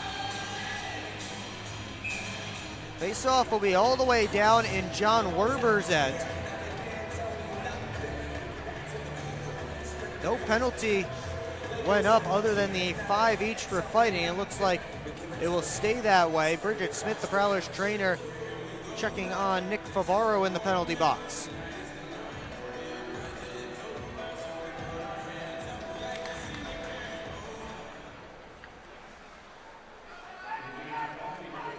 Vladislav Pavlov starting to step out. Works ahead to Esposito. Throws on the brakes. Eric Tortorella taken in by Johnson. Federally catapulted high out of the zone. Pavlov ahead from Eric Tortorella. Chips it past Johnson. Oregon gets to it and claps it back to Pavlov in the Indiana zone. 50 seconds left in the Indiana power play. It's Pavlov ahead for Craig. Spins back away from Oregon. Now Merrick Tortorella tried to quickly twist it on net, but fanned on the shot. Onovanov walks the blue line. Keeps going off to Pavlov. Tried to feed it to the back door. Fanned, but Hakel's clearing time. Cut off the post, and then it caroms in. Esposito blocked the clearing attempt, and I think Denver Craig may have gotten the last touch on it in the crease. Indiana has scored 3 unanswered. They take their first lead of the night, second power play goal of the game. And Esposito was able to cut off the clear, hit the post, hit the back of Cooper, and I think that's Esposito's goal, actually. As he hit the post solidly. Indeed, that will be Ethan Esposito's goal, or it should be. But the third one of the night for the Indiana Sentinels as Millette slams down Pazika. Well, Millette's getting a penalty because he shot Pazika's glove away from him after he threw the hit. Reggie chants here in the arena, but that's an undisciplined penalty.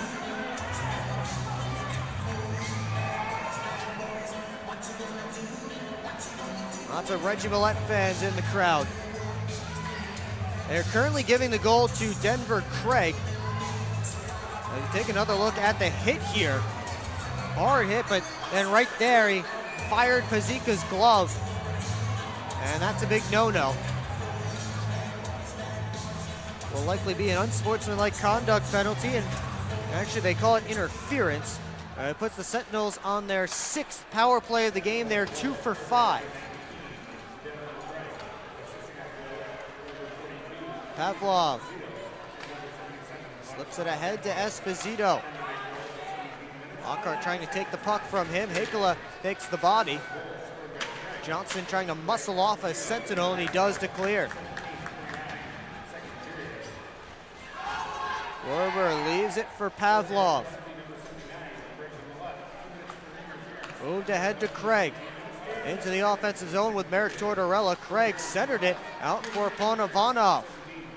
One-timer Pavlov blocked by DeCumbis, trying to kick it ahead. Couldn't do it as he swiped and missed with the skate. Whistles blow here.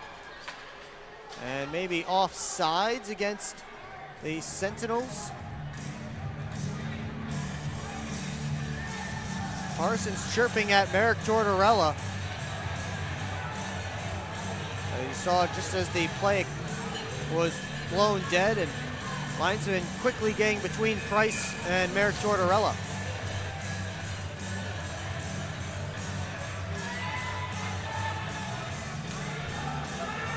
Palazzo and Bucell in on this faceoff.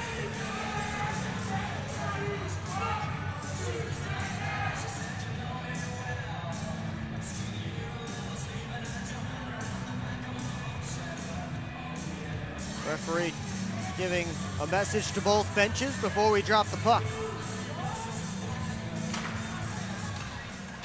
Batted up in the air, knocked down, and Tracy retreats, watched by James.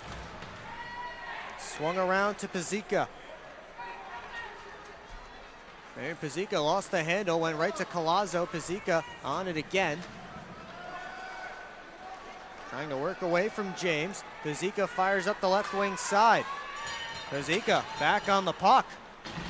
Wraps it around behind the net. James able to move it up the boards. Tracy to Dawson, who is all alone in the slot, but he couldn't control it. Collazo to Pazika. Slams on the brakes. Now Collazo, watched by Bucell. Touched across in front. Glazer got a touch on it. Ended up down below the goal line.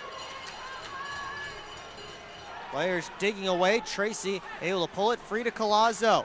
Pazika walks in, takes a look, and a shot blocked by Parsons. Bucell beat Pazika to it. They both went down. Attempt towards the net was deflected wide. Tracy taken in by Organ. Prowlers trying to escape the zone. James took a hit up high from Glazer. He's slow to his skates. Meanwhile, Dawson looking for one last zone entry, but it's bumped back to Pazika. Collazo with 8. Federally able to block that one. Dawson had his stick lifted, able to chip it out of his end. And that will do it for period number 2. Sentinels get 2 in the middle frame. And it's 3-2 Indiana, getting set for the final 20 minutes. Players once again have to be separated after that final buzzer. Shots on goal in that middle period, 6 for either side.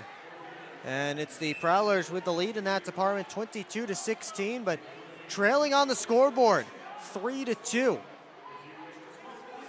Coming up in the PHP Network intermission report, we'll have highlights and analysis from the opening 40 minutes. We'll also take a look at the Prowlers' upcoming schedule, out-of-town scores, and more. It's all coming up here on the PHP Network. Right now, we have Brady Beaton standing alongside Prowlers alternate captain Jamie Bucell. Down here on the ice with Jamie Bucell. Jamie, that second period, they got a couple goals. They took the lead. What are you looking to do in the third to alleviate that?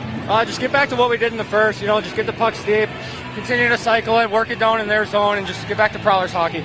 It's been a very emotional game. You've been in the middle of a lot of that. I asked Federally in the first intermission, how do you walk that line of still playing with the edge when you guys are at your best, but not going over it?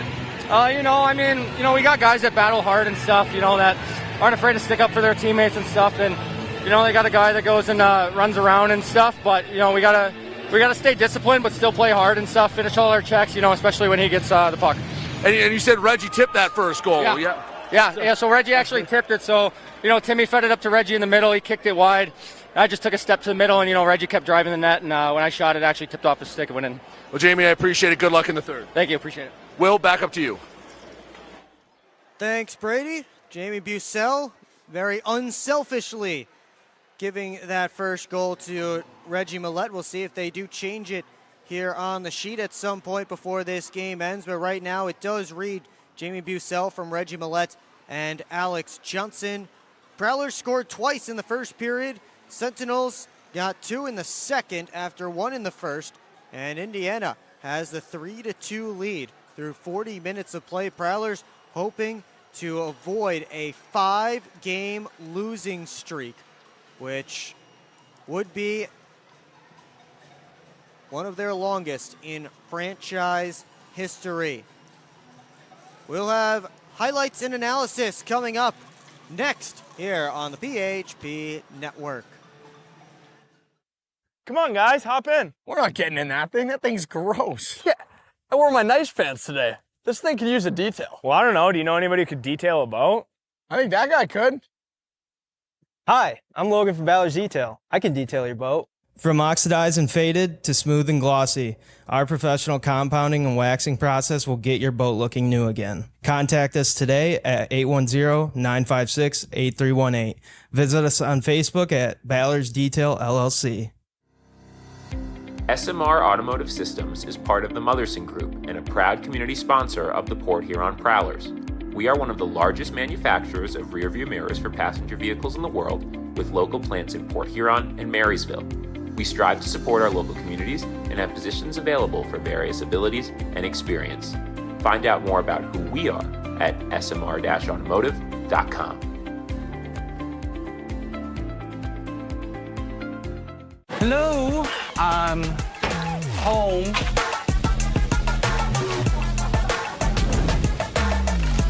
There he is.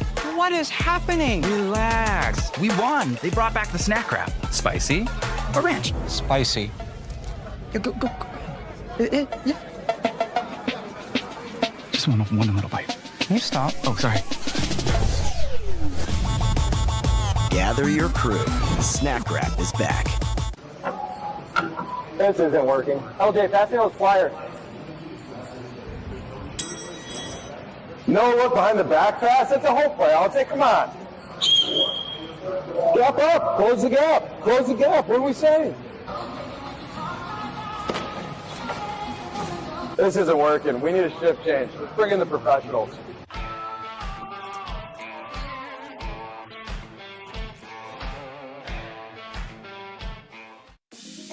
Head over to the Birchwood Mall for your shopping and entertainment needs. Hop on the carousel, shoot some hoops, or visit some of their great stores such as Gerlach's Woodworks, where they specialize in handcrafted wooden decorations. Add to your fan cave a Prowlers theme creation. Upgrade your bathroom at Luxury Bath Mobility Remodelers. They can fully customize your bath or shower to fit your needs, and they also do flooring. For the sports fan in your life, pick up a unique gift from Pro Edge Sports. Jam-packed with all kinds of memorabilia. There's something for everyone. And it's not a trip to the mall without Auntie Anne's pretzels. Grab a freshly made full-size cup of pretzel bites and wash it down with some frozen lemonade. At the Birchwood Mall, you can find this and more. Visit them on 24th Ave in Fort Gratiot.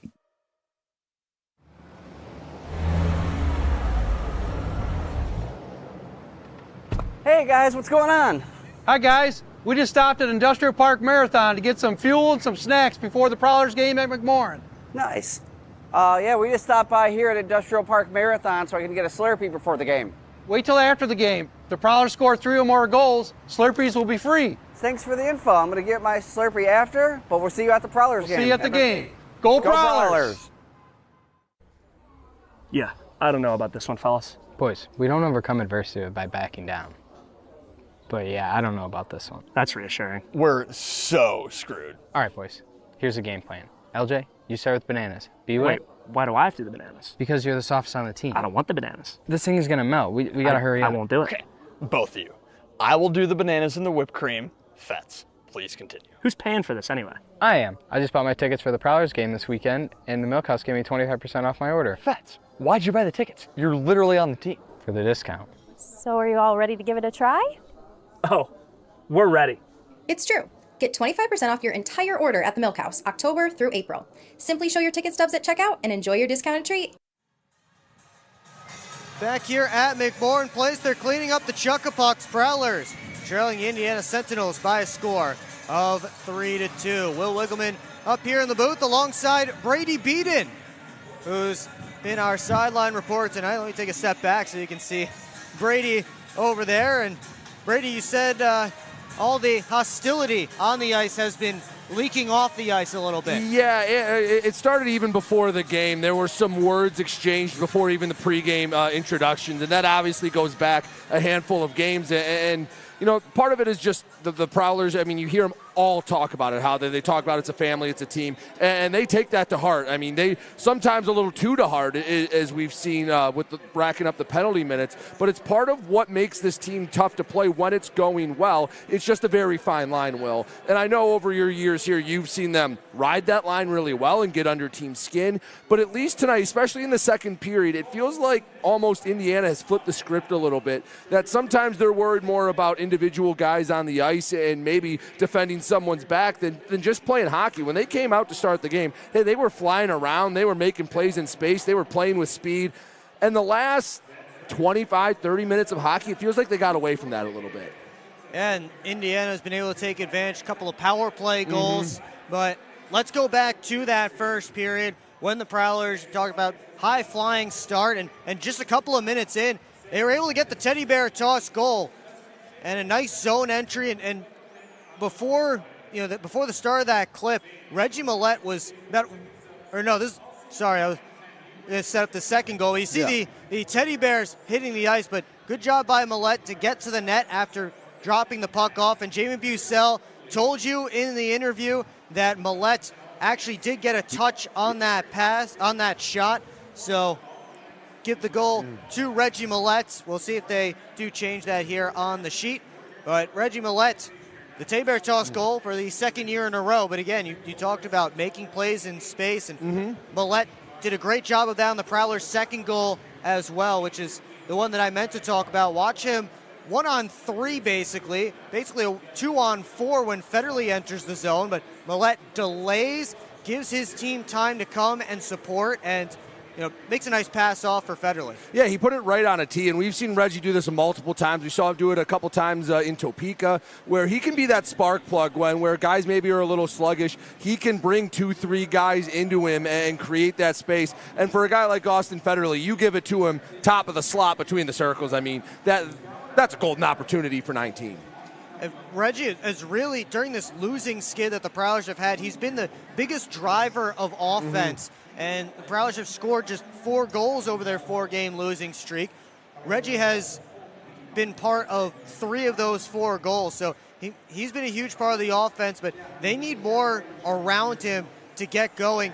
Who can step up on that second and third line? Because the top line has a couple of goals. Who can step up on that second and third line that you're looking towards? Yeah, it's hard to tell because, it goes up and down. One name that feels like has been hot and cold this year is Arttu Heikkila. That, when the Prowlers are going well, it feels like you're saying his name a lot. It really just depends because, okay, you go back to Topeka, you can kind of make the flu bug excuse, and going to Binghamton, that's a tough spot. But tonight, hey, from what it seems like, most guys are healthy. Most guys, it's it's hard to figure out what it is. I don't know if they're trying to find the rhythm, maybe find a little bit of the swagger that they lost when they got sick, when they went on a losing streak, because this is a team, I would not describe this Prowlers team as even keel. They very much ride the wave, and when things are going well, man, you do not want to play this team. But if you can catch them on a lull, that's when you take advantage, and that's what Indiana's doing. However, Will, you know that can flip like that. One big hit, one big clean hit that doesn't give the other team a penalty, or one big fight or a goal can really spark it. And you know what? I don't have a lot of guys that in particular that stand out, but it's just finding that almost rhythm and that swagger about Port Huron that they had the first time Topeka came in, when they beat Binghamton in this barn, that I just haven't seen a lot of tonight. Well, the Sentinels got themselves on the board before the end of that first period, and it was Nolan Dawson, a power play goal, and just a quick shot. I think the Prowlers were expecting him to kind of catch that one, make a play on, and he just shoveled it towards the net and found the top corner right through Brian Parsons' legs. And that was the first power play goal for Indiana. And then, you know, in that second period, they get another power play goal. And right now, it's sitting 2 for 6. As there's Ethan Esposito chucking it. That one not the power play goal partner. That's their only even strength goal of the game. And Indiana's a team that does like to stretch the ice, and the Prowlers have to keep their heads on a swivel, because you see that with a lot of teams in this league. Mostly the teams lower down in the standings, I've found, they like to stretch the ice more. Call it pond hockey. Yes, pond hockey. They like to play pond hockey. They play fast and loose, and you know they're great for people who want to bet the over, but it's, you know, not necessarily the best way to win games, which is why those teams are where they are in the standings, but it worked for Indiana there. And ironically, what I talked about back in the first period is since their 10-game losing streak to start the season, Indiana has brought the goals against down by over 2 goals a game. And by no surprise, it's correlated to a couple more wins and a few more closer games. I want to talk about that first goal again, because that felt like it took a little bit of air out of the sails of Port Huron. You're getting to the end of the first period, you're up 2-0, and you almost had the sense of, all right, guys, we're in the driver's seat, let's go, let's set the cruise at 75 and go right down the highway. And then it was like, ooh, all right, that took a little bit of the wind out, and then they could never find that rhythm to start the second, and then, it went 2-2, and you just felt like, and then it felt like they started to press a little bit. I hope this intermission can let them take a deep breath and come out and play like they did at the start of the game. Fast and loose, and don't. It feels like some guys maybe gripping the stick a little too tight right now, trying to make a play happen. Well, the Sentinels certainly were able to make a play happen, and we talked about Artu Heikkila, talked about gripping the stick a little bit too tight, and the last Indiana goal might be a great example of both of those things. See Heikkila just trying to turn and fire it down ice. On the penalty kill, it was blocked by Ethan Esposito, cut it off and ripped it, and went off the post, off of Reed Cooper and to the back of the net. Certainly an unlucky bounce for Cooper and the Prowlers, but you know, again, that a puck that doesn't get out on the PK, and that's been a big issue of the penalty kill. They're getting stuck out there for long shifts because they can't clear the puck, and special teams have been such a struggle for the Prowlers over this last month or so. Yeah, and again, part of that is, I mean, you're the most penalized team in the league. You're going to be out there a lot. And I think that compounds where, you know, okay, yes, they play with an edge. And again, I like how they do it, because that's who they are. You have to be who you are as a team. However, when that happens, you start to not get the 50-50 calls, and sometimes, you know, you get out there a lot, and you mentioned they're, 2 for 6. It feels like those 6 have been very much condensed, that it's one guy gets out of the box, and someone just tags him in and goes back in there. But yeah, on that clear, you're just trying to get it out. You feel the pressure, and again, you said it exactly right, just turns and tries to get it out of the zone, and just not the best play there, and then you get an unlucky bounce, and that's how, you know, you lose to a team at times that, or at least down after 2 periods, to a team that on paper you're better than. Well, Prowlers will try and step up the physicality, step up the intensity, but keep it clean. Yes. And get a comeback win here on Teddy Bear Toss Night here at McMorran Place. Oh, was that your throw? There's the bear. You made it. To the, I did make it. See, it caught me off guard. They scored too fast for Teddy Bear Toss Night. Right? I was still getting everything ready, double checking everything about a bottomless toy chest and everything like that. And then I hear everyone roar. I'm like, oh, that was quick. Yeah. And then can I also say, that was the fastest teddy bear toss cleanup I've ever seen. It was surgical. It's like they've been practicing. Because I was talking with Aiden after, and we were, I'm setting up by a pile truck, getting ready to do the hit, and I'm looking, and the piles are gone. I'm going, uh-oh, I'm going to be stuck out here when they're ready to drop the puck. They're doing this too quickly. Usually you get like 3, 4, 5 minutes of cleanup, and no, it was like bang, bang. I'm like, oh, it's just all gone. It was like 90 seconds. Great work by our crew here at McMorran Place on the teddy bear toss. And again, big thank you to the fans who came out and brought the teddy bears and the other stuffed animals for the donation going to the bottomless toy chest. Yeah, it goes from being like, look, bears everywhere, and within 60 to 90 seconds, they're all in bags, and I'm out on the ice. Federally looked at me and goes, what, you're going to talk right now? I was like, well, yeah, I thought I had more time. Look at the Prowler spirit, just an army. Like, just instantly. Look at them. They're a bunch of dads on Christmas morning picking up all the wrapping paper. They're working hard.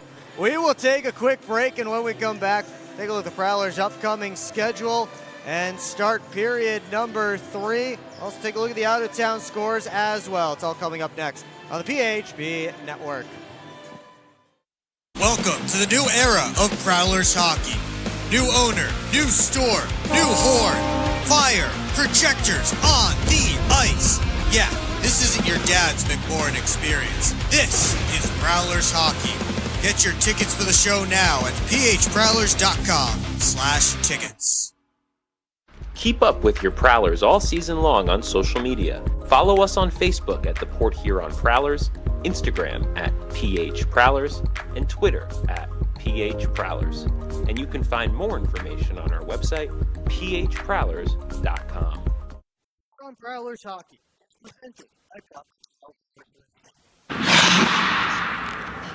So shocked.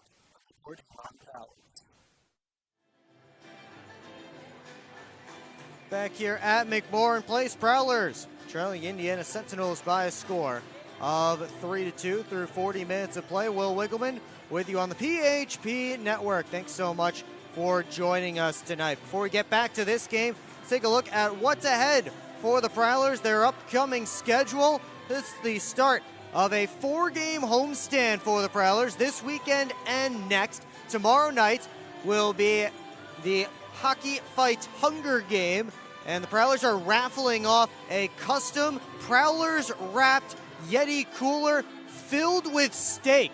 So if you like keeping your drinks cold and you like steak, bring non-perishable food donations to the game tomorrow night and you'll be entered into that raffle. Again, a custom Prowlers Yeti cooler, a one of one. You will not find it anywhere else, plus a heaping helping of steaks, all the steaks that we could stuff into there. So bring all of that tomorrow night. And then next weekend, Prowlers take on the Blue Ridge Bobcats. Friday will be Teacher Appreciation Night.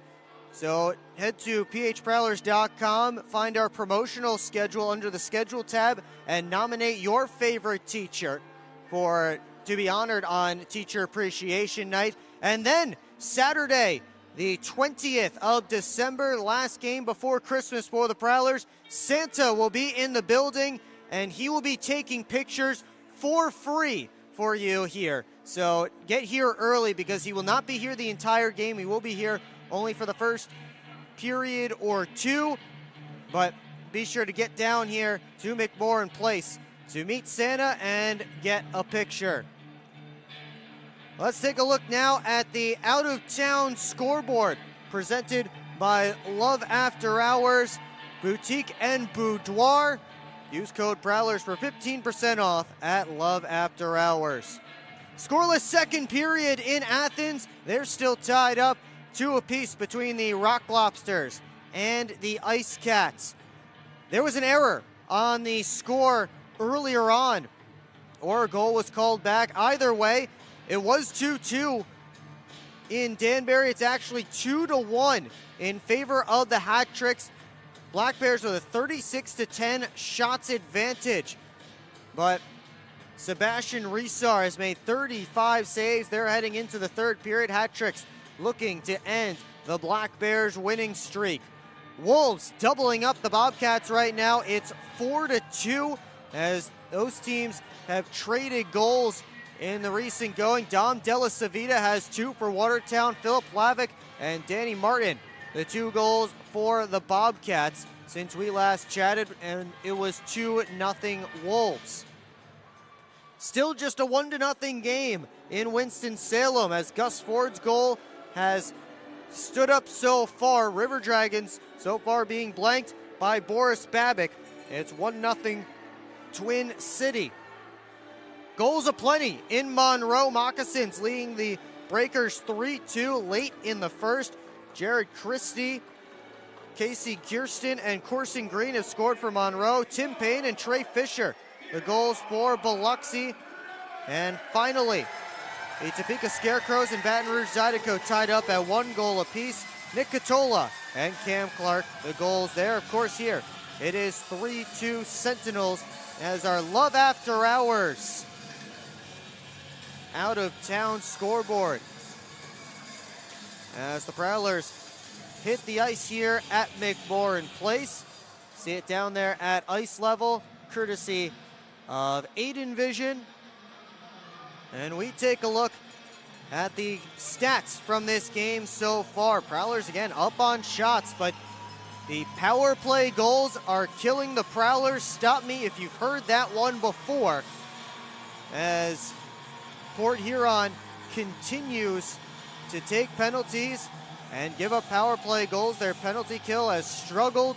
Their power play has also struggled, just 0 for 2 tonight, but has struggled in general over the last month or so.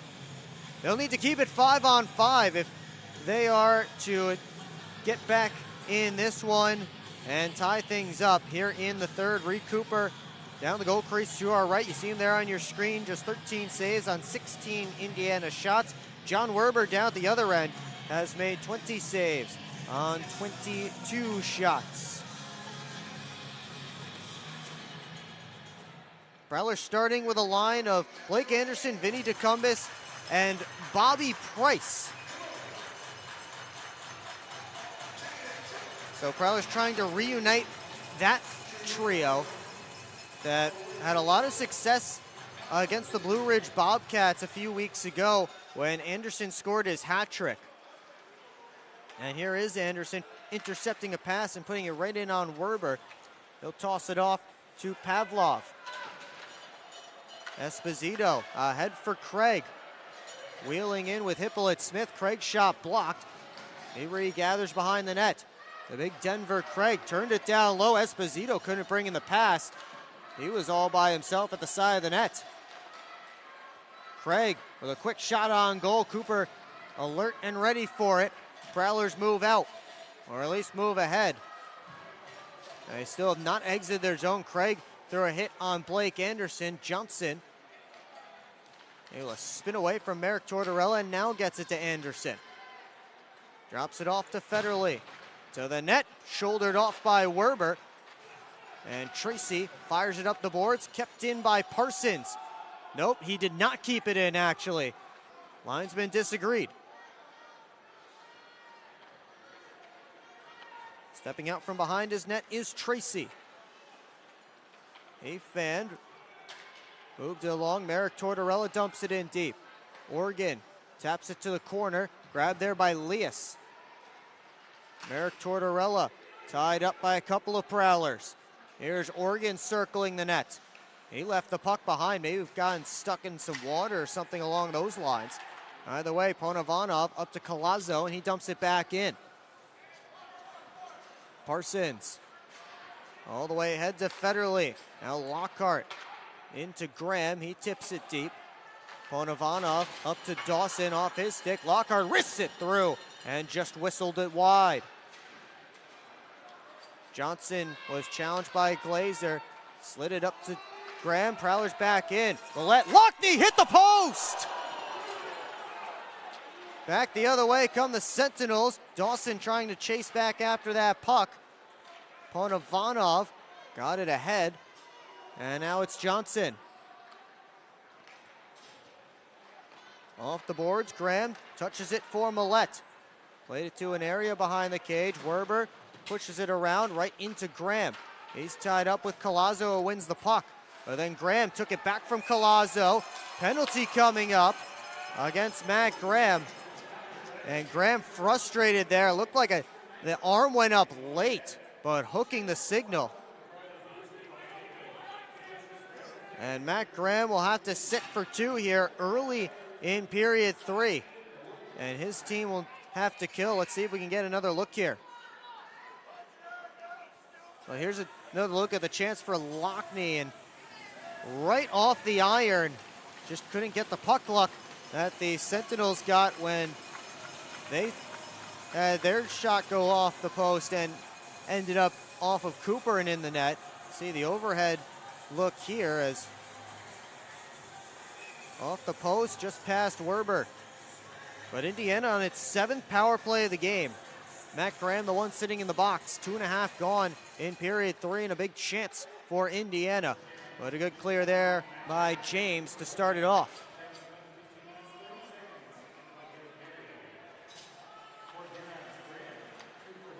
Esposito up with speed on the right wing side. On his backhand, wheels around the net. Esposito hands it off to Terrain, and he ran right into Favaro. Pavlov retreats. Waits for help. And as the breakout develops, he skates with it. Right wing side, Craig. Gets back to it below the goal line. Craig centered it out in front, came all the way to the line. Terrain, the Pavlov, a couple players got tangled up as it's poked out of the zone by Heikola. Favaro and Craig got tangled up away from the puck. It was a 4-on-3 very briefly before Heikola poked it out. As Craig fires it right in on Cooper, scoops it up. He'll drop it for Parsons, hard off the glass and out. Tracy back behind his own net, 43 seconds left on the penalty to Matt Graham.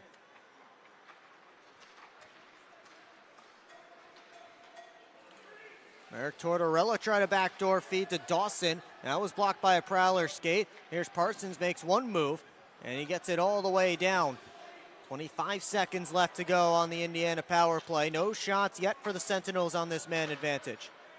Dawson, one-on-one against Lockhart. Waits for help, and Lockhart dumps him. Fans like that. Morgan rips it off the glass behind Werber. That should take care of the rest of the penalty. As Tracy lost the handle right at the top of the crease, and Werber had to cover up just as Graham stepped out of the box, so we're back to 5-on-5. Watch the hit here from Brett Lockhart as Dawson dumped it in. Lockhart hits the big man, Nolan Dawson.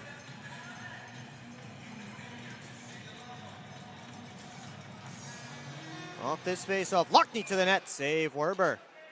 Right in the breadbasket, Millette was headed that way, looking for a potential rebound.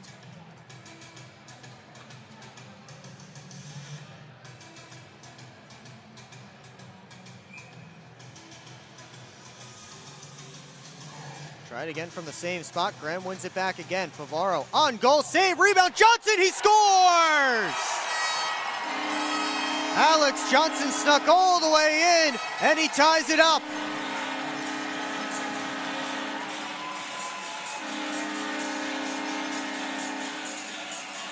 Let's get a wide shot on this replay so you can watch Alex Johnson sneak all the way in from the point. There he is at the bottom of your screen.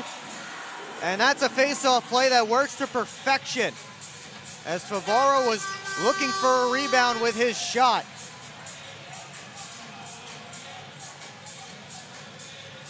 Alex Johnson, with his 6th of the year, snaps a 4-game point drought and an 8-game goal drought. And quickly the Prowlers tie things up in the 3rd.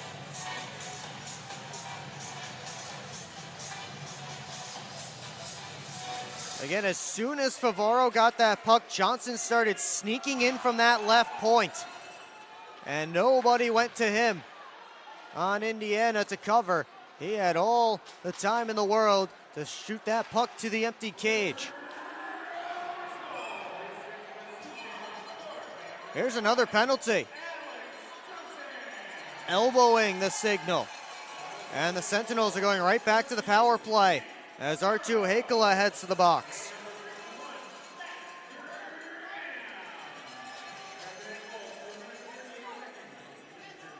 Now Graham and Favaro pick up the assists on the goal by Alex Johnson.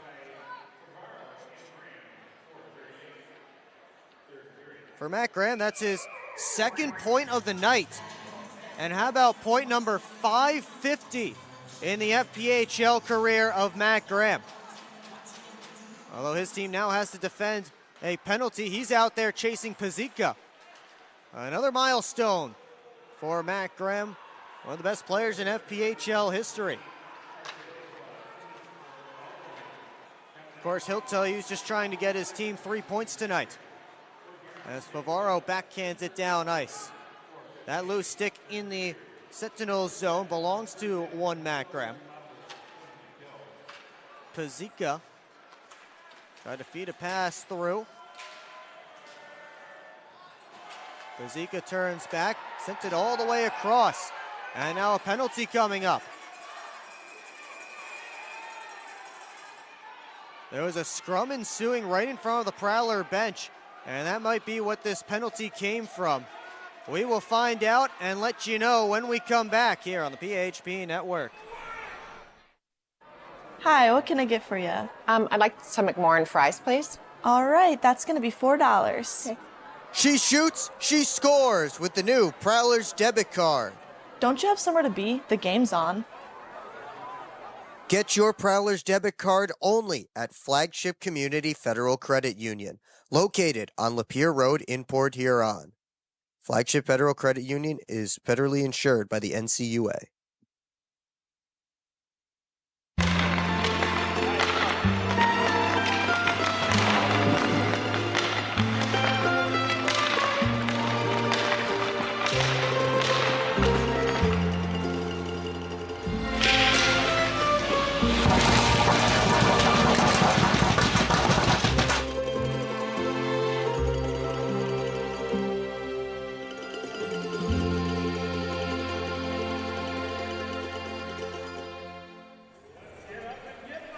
Back here in Port Huron, Prowlers and the Sentinels tied up at 3 apiece. We'll have some 4-on-4 action as Max Merrick Tortorella ended up in the penalty box. Fans getting up and dancing for the fan cam here at McMorrin Place. Merrick Tortorella, 2 minutes for roughing.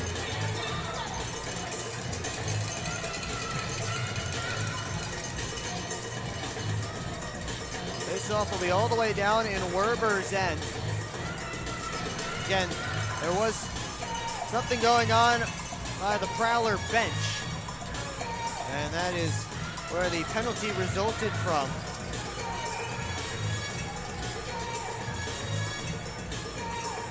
So 4-on-4 hockey for minute 21 and then a very brief Prowlers power play if we don't get any more penalties. Glazer went tumbling away from the puck. He won't draw a penalty that time. Pavlov spinning away from Price. Price interrupted his pass. Millette comes in to grab the puck. Prowlers take over. Price to Johnson. Favaro down low.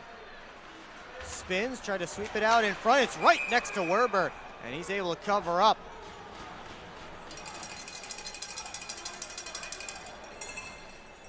Well, the Prowlers are on the ice, so grab a glass of Proper 12 Irish whiskey.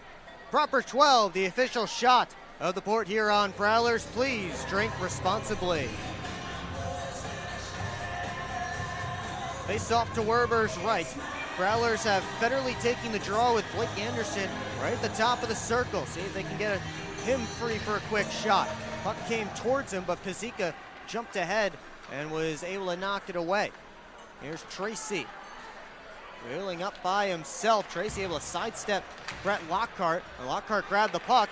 He's up with Anderson. Anderson with it. Crosses the line. Lockhart to the net. Anderson fanned on the shot. And now a 3-on-1 developing for the Sentinels. Hippolyte Smith tried to sweep it out in front. Great play by Oregon. Pazika, D to Tracy. Wrists it through. Blocked by Tim Organ. Hippolyte Smith had it poked away from him, and here comes Oregon offensively. He's blocked a pass and a shot in this shift. Gave it off to Federley. Prowlers regroup back in their own end. Tim Organ heads off after a great defensive shift. Prowlers on the power play here for the next 36 seconds as Hakala sprints to the bench. Millette to Johnson left wing side, working in.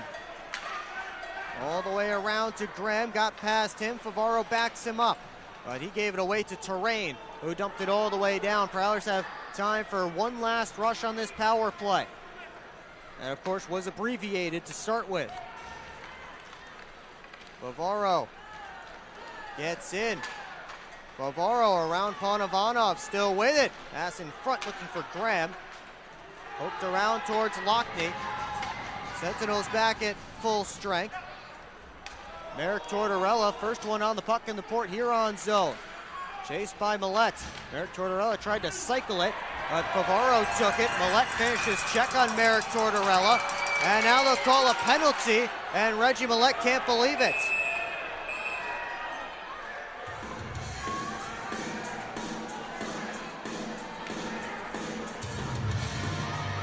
That felt like another late arm up in the air. Tripping called against Reggie Millette. And you see his reaction there.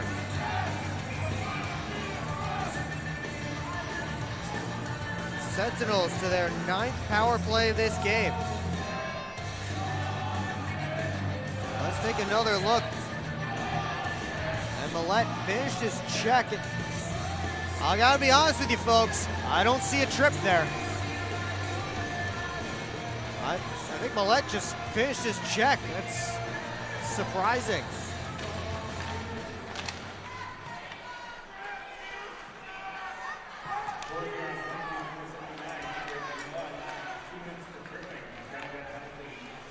Collazo couldn't corral that pass, pops out to Terrain. Good stick by Price, comes to Collazo, down low, Dawson with it on his backhand. Cooper able to stand his ground and hang on.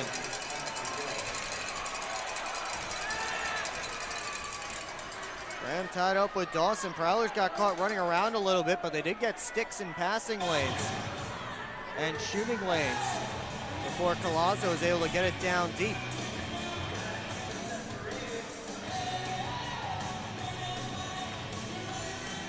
Take another look. There's Dawson all by himself, and Cooper didn't flinch.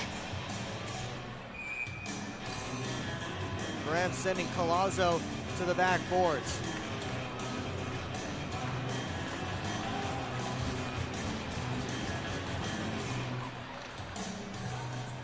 Vladislav Pavlov walks the line over to Ponovanov. Back to Pavlov off his stick. Horn keeps it moving around towards Craig. DeCumbis attacks Denver Craig. Now Horn pops it up to the point. Pavlov down low looking for a tip. Craig back on net. Saved by a sliding Alex Johnson. Ponovanov. Craig. Rink wide pass, cut off by Bucell and cleared. Alex Johnson just saved a goal. And then a giveaway. Federley in front, looking for James, but the pass is in front of him. James taken down, and that's a penalty against Indiana.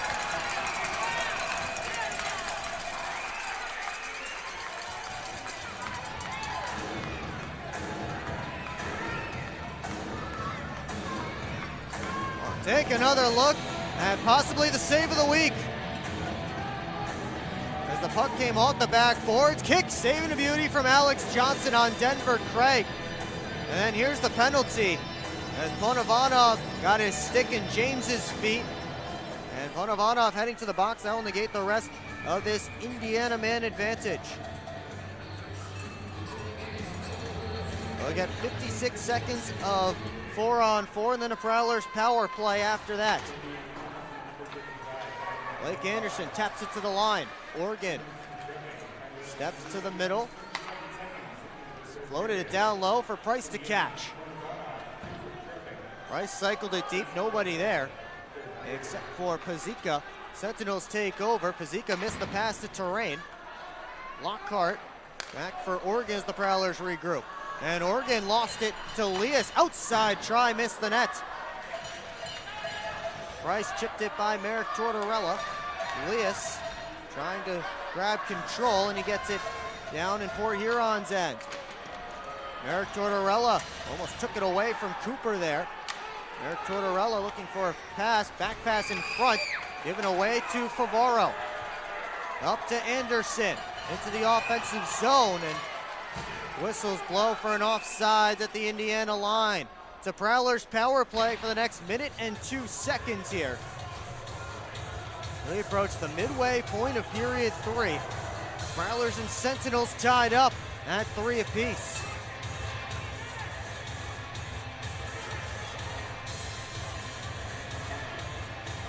Face off just outside the Indiana zone. Prowlers have their top man advantage unit out there right now.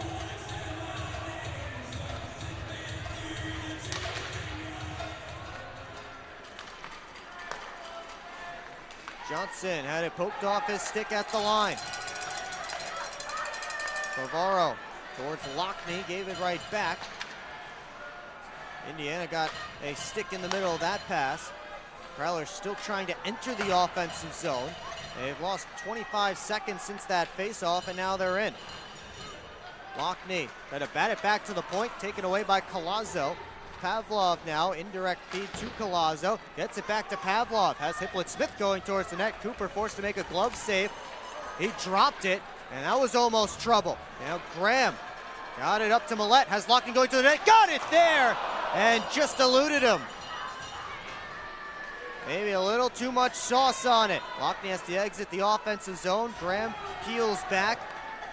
Got it to Millette. Final seconds of this Prowlers power play. Price in with speed. Price to the net.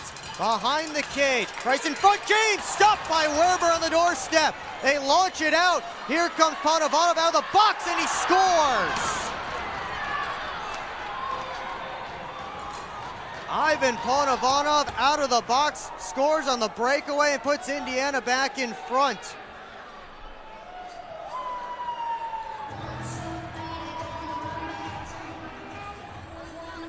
All kinds of chaos in front of the Indiana net. Prowlers in deep. James got the first chance. Werber kicked it out, and then the Sentinels just cleared it. Nobody watching for Panovanov. And he goes to the glove side of Reed Cooper, his first goal as a Sentinel.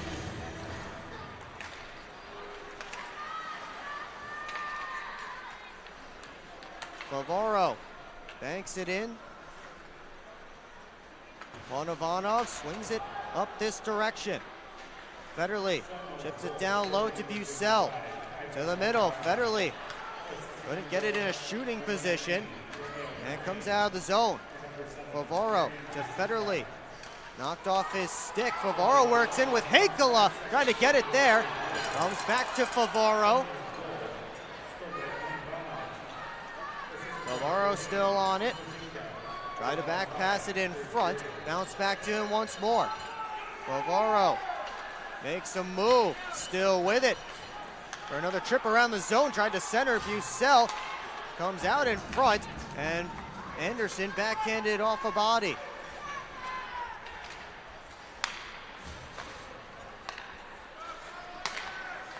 Reggie Millette enters the offensive zone.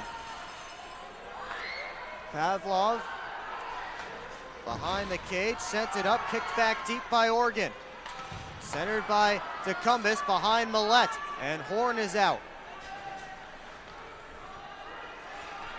Oregon to Millette, had to slip past Tracy.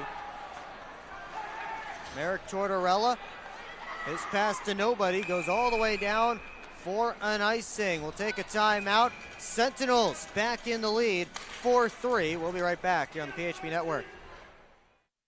Discover everything banking should be with Advia Credit Union, like earning real financial advantages. You can earn up to $1,000 with your new account. Plus, save an average of nearly $4,000 in interest when refinancing. Get started with a low-rate credit card balance transfer. Enjoy easy access to your money anytime, anywhere. Make the switch today at adviacu.org/real people. Advia Credit Union. Real advantages for real people.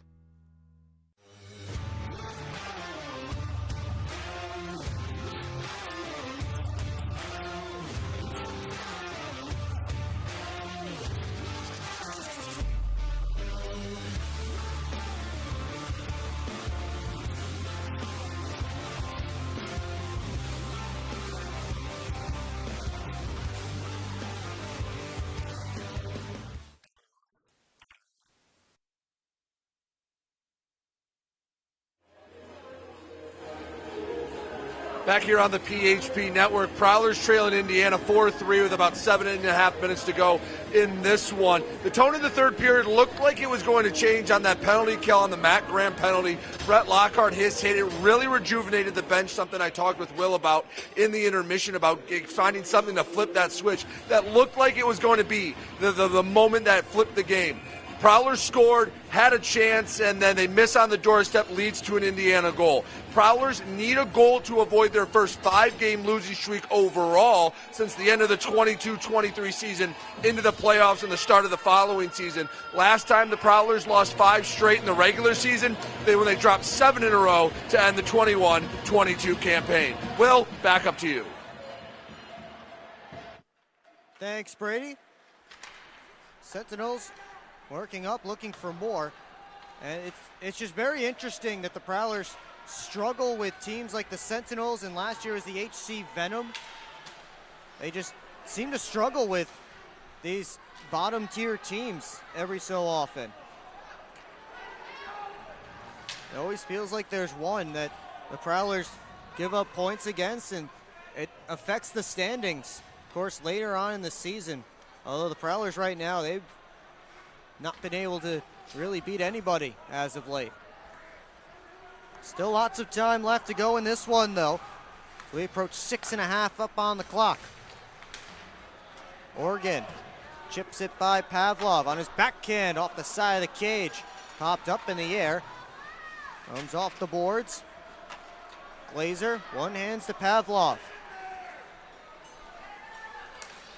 Moves ahead, Bucell trying to pick his pocket, and he does. Millette comes back into the zone for the puck, but he put it right back on Pavlov's stick. Pass to Dawson was out of his reach, and icing called against the Sentinels. With 6:06 left to go in period number 3. The American Federation of State, County, and Municipal Employees is comprised of the workers who keep our streets clean, our children safe, and care for our community when it's sick. AFS-CME Michigan is the union that makes Michigan happen. Thank you, AFS-CME Michigan, for being tonight's sponsor for the Teddy Bear Toss game. Prowlers want a penalty, but they say that one went off the glass as it was dumped straight out of play by the Sentinels. Indiana may have caught a break there. Let's see. Well, I can't see the glass there. Prowlers immediately calling for it, and you see the linesman saying that it hit the glass. At the point, it's Parsons. Wrists it through, deflected, down and wide.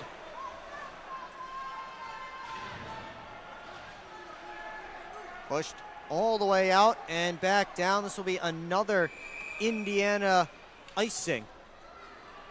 So this tired group of Sentinels will have to stick back out there again. Prowlers switch to the line of Graham, Lockney, and Millette.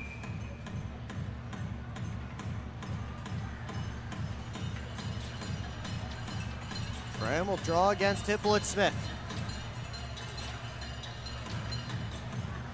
Tied up, grabbed by Tracy. Sentinels need a clear here. Ponovanov got it just out of the zone. And that will give Indiana a chance to change, although doesn't seem like they're taking the opportunity. Bouncing puck grabbed by Craig. Fired off the corner boards. Lockhart slides it ahead to Millette. Over to Lockney, working on Tracy. Lockney on goal, save. Werber, he left the rebound right there. Graham was dumped right in front. He wants a penalty he won't get. Meanwhile, it's Esposito curling back, plays it to an area. Favaro tried to beat Lias there. Now Favaro off for Oregon. Price all the way ahead. Bounced back, and Merrick Tortorella chases with Price. Johnson wheels with it. Anderson dumps it in, under 5 to go in regulation. Prowlers trail by a goal. Here's Merrick Tortorella, off for Horn. Cross corner dumped, grabbed by Lockhart. All the way ahead towards Blake Anderson. Vladislav Pavlov gives it, and it's tossed out by Tracy. Dawson took a check from Lockhart and Bucell. Johnson turned it over. Dawson on his backhand. Couple of Prowlers dive, and Cooper makes a pad save. Pavlov at the point. Off the back wall, and it bounces to Cooper. He'll cover up for a whistle and a face-off. And we will take our final timeout right here on the PHP Network. Discover 1195 Gastropub in Marysville. Burgers, pizzas, apps, and pub favorites like filet mignon and grilled salmon. Open Monday to Friday, 4 to 9 p.m., weekends 12 to 9 p.m. Join us for happy hour, Monday to Thursday. Enjoy half-off bottles of wine every Wednesday, and don't miss Thirsty Thursday with $4 draft beers. Great food, cold drinks, good times. That's 1195 Gastro Pub. It's time to wake up on the sunrise side of Michigan. Wake up to beautiful beaches. Wake up to vibrant urban landscapes. Wake up to unique eats. Wake up to charming coastal towns. Wake up to cozy entertainment. Wake up to Michigan's Thumb Coast. Plan your perfect wake-up call using bluewater.org. We invite you to tune into our next broadcast. That will be tomorrow when the Prowlers and the Sentinels do it again. Puck drop scheduled for 7:05 p.m. The pregame show starts at 6:50. It's all right here on the PHP Network. Take another look at this chance here for Lucas Lockney, and Matt Graham taken out. And then another Prowler was taken out as well. Graham wanted a penalty on Ponovanov. It looked like he got his stick up. None came. Port Huron still trails by a goal. With just about 4 minutes left to go as James moves up ice. Had it poked off his stick, delayed off sides here against the Prowlers. Johnson banged it deep. Don't think he knew his team was offside.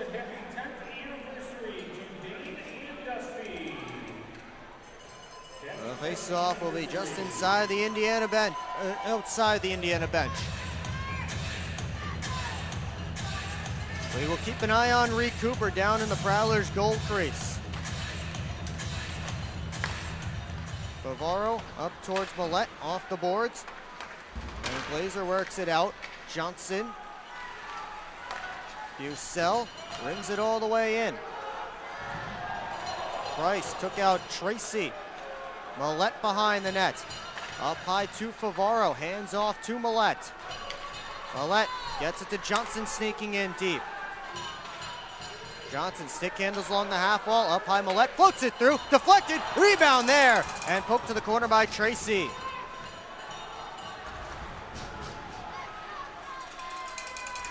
Johnson pops it out to Millette. Favaro looks, shoots, blocked by Tracy. Favaro again, got that through, save Werber, and the rebound poked wide. I think that original shot was deflected. Favaro swings and misses. Here comes Dawson, 2-on-0. Dawson alone, and Cooper stretches out the pad.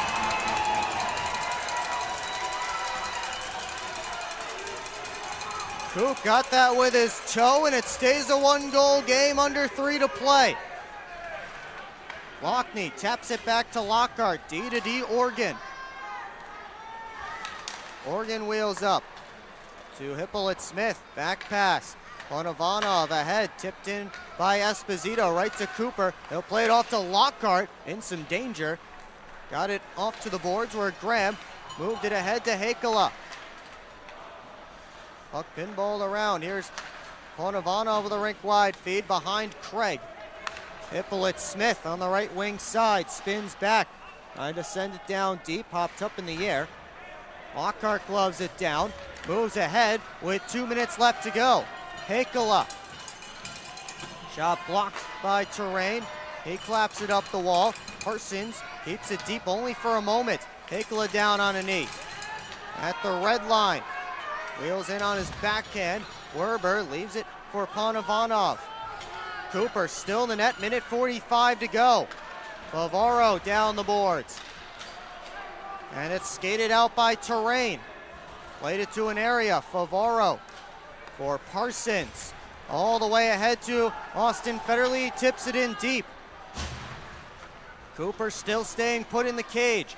James for Price. He's taken in. Pavlov out for Horn. Prowlers can't get control of the puck. Sentinels putting on a clinic right now as James steps in. Gave it across. Federley's shot kicked out by Werber. Cooper went to the bench but then had to retreat. Oregon couldn't handle it. Here comes Federley, surrounded, lost the puck. Puck went up in James's face, and they'll blow it dead for Luke James.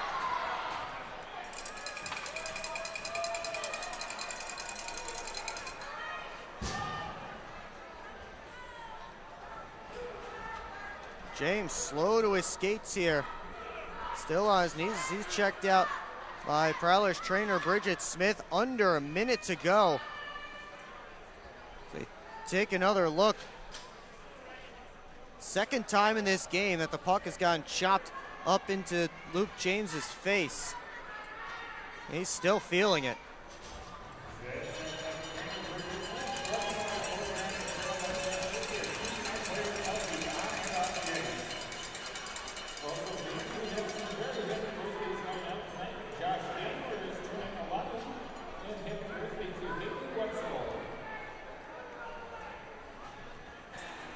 See where they put the face-off here, just in front of the penalty boxes. See if the Prowlers might call their timeout here. Guess not. They break huddle.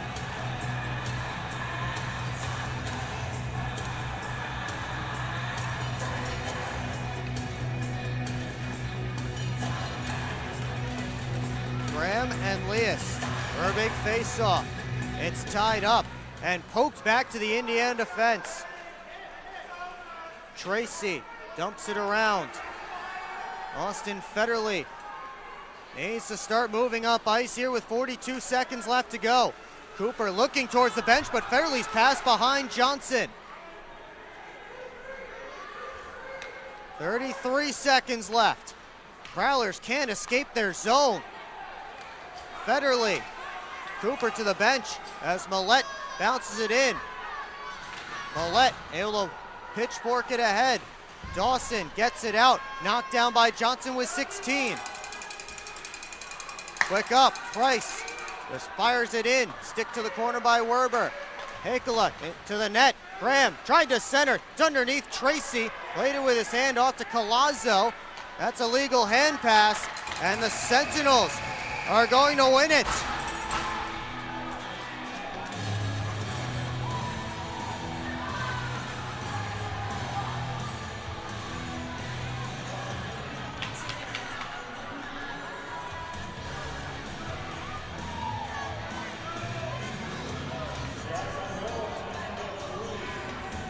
So the Indiana Sentinels march into Port Huron and come back from a 2-0 deficit to defeat the Prowlers 4-3 tonight.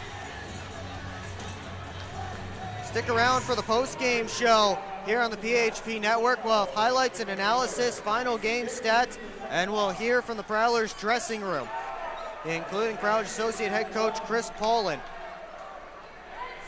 Take another look at that final sequence. Graham tried to sweep it in front. Tracy had it underneath him, and that was all she wrote.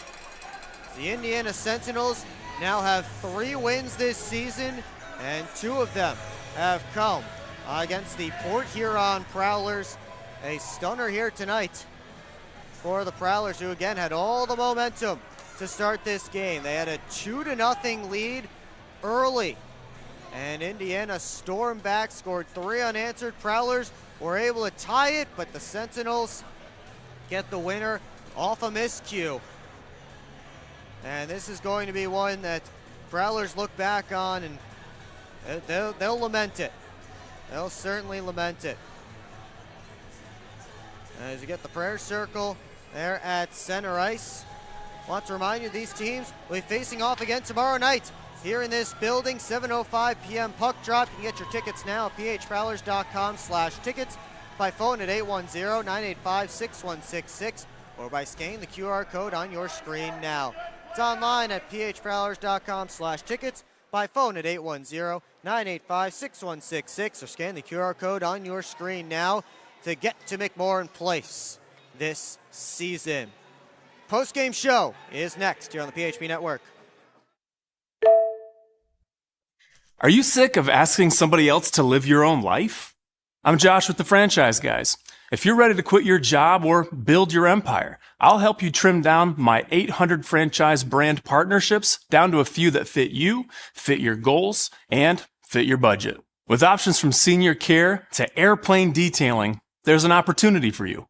Owning a franchise can have up to a 90% success rate. That's better than job security. With the systems and support of a franchise, you won't be making all those costly mistakes as you would if you started your own business from scratch. And with options as low as $6,000 to get your own job-replacing business, there's no better option for you than to book a free call with me and my team. Visit GoFranchiseGuys.com. Stop dreaming about a better life and go live it.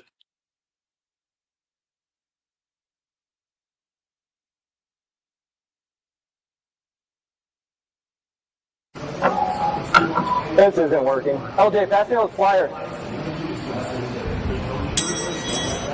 No look behind the back pass. It's a whole play. I'll take. Come on. Gap up. Close the gap. Close the gap. What are we saying? This isn't working. We need a shift change. Let's bring in the professionals.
Yeah, I don't know about this one, fellas. Boys, we don't overcome adversity by backing down. But yeah, I don't know about this one. That's reassuring. We're so screwed. All right, boys.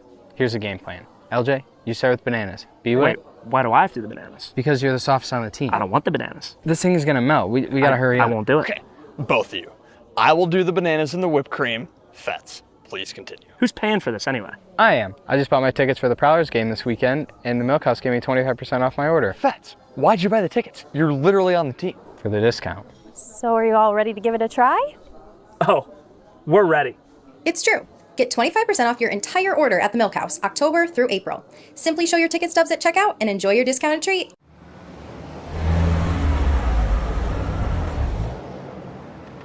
Hey guys, what's going on? Hi guys, we just stopped at Industrial Park Marathon to get some fuel and some snacks before the Prowlers game at McMorran. Nice. Yeah, we just stopped by here at Industrial Park Marathon so I can get a Slurpee before the game. Wait till after the game. If the Prowlers score 3 or more goals, Slurpees will be free. Thanks for the info. I'm going to get my Slurpee after, but we'll see you at the Prowlers game. See you at the game. Go Prowlers! Here with our Gunther Graphics player of the game, Alex Johnson. Johnny, in that third period, it felt like you guys flipped the momentum. I thought you had a big PK on the one penalty Graham took. Brett had a big hit, led to a goal. What was the moment there? You had the momentum, and why couldn't it sustain for all 3 periods? It's tough when you're chasing the game like that. We get an early 2-0 lead, obviously, in the first, and I think guys, it was just really a lack of focus from then on out.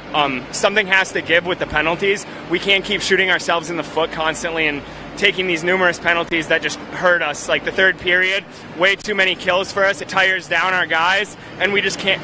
We were tired, honestly, in the third from all the penalties. It's a fine line because when you're playing your brand of hockey, you get under people's skin, you play physical, you play with a little bit of an edge, but it is a fine line to when you go over, you'll end up on the penalty kill. How do you find that happy medium of not getting away from your team identity, but still, like you said, not putting yourself in bad situations? I'd say it's hits like Lockhart's that gain momentum. We can play with an edge. It doesn't all have to be dirty. It doesn't have to be stick penalties. We can play hard without the penalties, in my opinion. Well, Johnny, I appreciate it. Thanks, and good luck tomorrow. Thank you. He's Alex Johnson, our Gunther Graphics player of the game. Will, back up to you. Thank you, Brady. And good insight there from Alex Johnson on penalties and the like. But, Prowlers continue to struggle with this Indiana Sentinels team that has 3 wins this season, 2 of them against Port Huron. As your final tonight is 4-3 in favor of the Indiana Sentinels. And time now to start going back through this one goal by goal. And I mean, it was a great start for the Prowlers. Everything you could have wanted, as within the first few minutes, they get the goal from Jamie Bucell at the 2:15 mark. Right now it's listed as Bucell. Bucell said in his interview at the end of the second period, actually went off Millet's stick, but either way, Prowlers were off and running early. And the Teddy Bears, of course, were on the ice after that one. And they would get another one set up by Reggie Millet as he walked into the zone, fended off a few Sentinels, and got Austin Federley an opportunity from the high slot. And Federley won't miss from there very often. And it was 2-0 Prowlers in the final few minutes of that first period. But penalties, penalties, penalties. It's been such a theme for the Prowlers, and it reared its ugly head here tonight because the Prowlers were shorthanded and they give up a goal to Nolan Dawson with just about 2.5 minutes left to go in that first period as Dawson just ripped it off a pass. And then in the second period, here's Ethan Esposito's goal as he cut off a clearing attempt by Artu Heikkila off the post, off of Reed Cooper and in, and that tied things up. And then late in the second, a similar thing. The Sentinels got a power play goal late in the second. Here comes the game-winning goal as Ivan Ponovanov got loose from the penalty box. It was a 3-all game at this point, and then nobody paying attention to Ponovanov coming out of the box. And he went high glove on Cooper, and that was the game-winning goal tonight. As Ponovanov gets his first as an Indiana Sentinel and picks up the game-winning goal. Let's take a look at our Gunther Graphics player of the game. And it is Alex Johnson with a goal and an assist tonight. He had the goal in the third period that tied things up for the Prowlers. A beautiful play. We'll show it to you here now in just a moment. Gunther Graphics, of course, your go-to guy for logos, websites, and branding.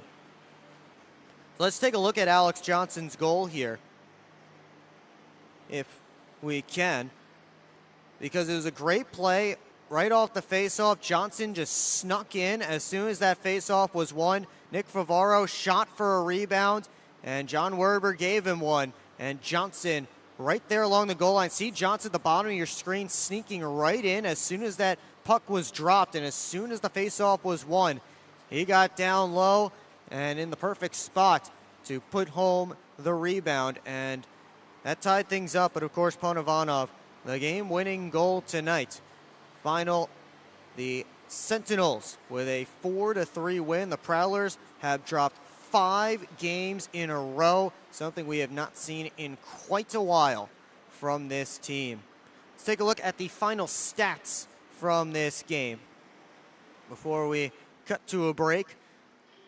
Prowlers outshot the Sentinels 29-21. Indiana, a couple of power play goals, end up going 2 for 9 here tonight, and the Prowlers 0 for 4 on the power play.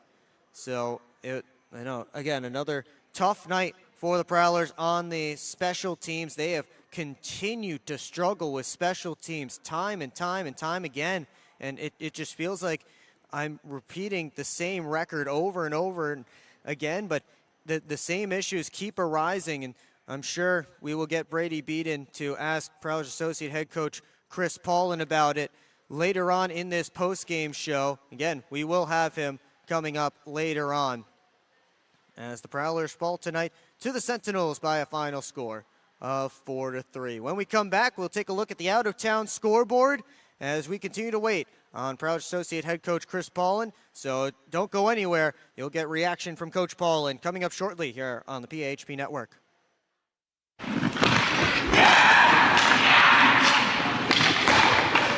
Hockey is like a business. One missed pass can derail the perfect plan.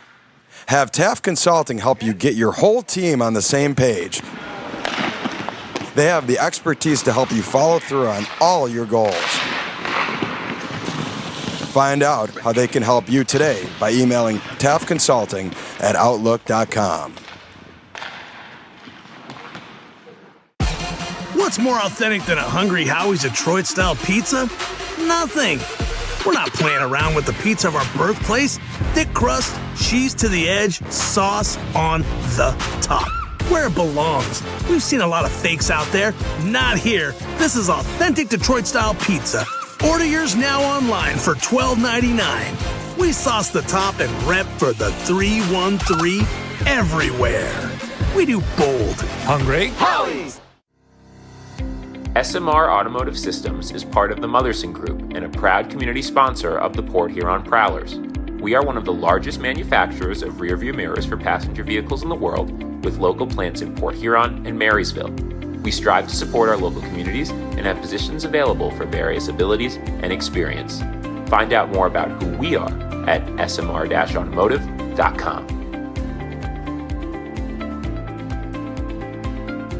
Hello, I'm home.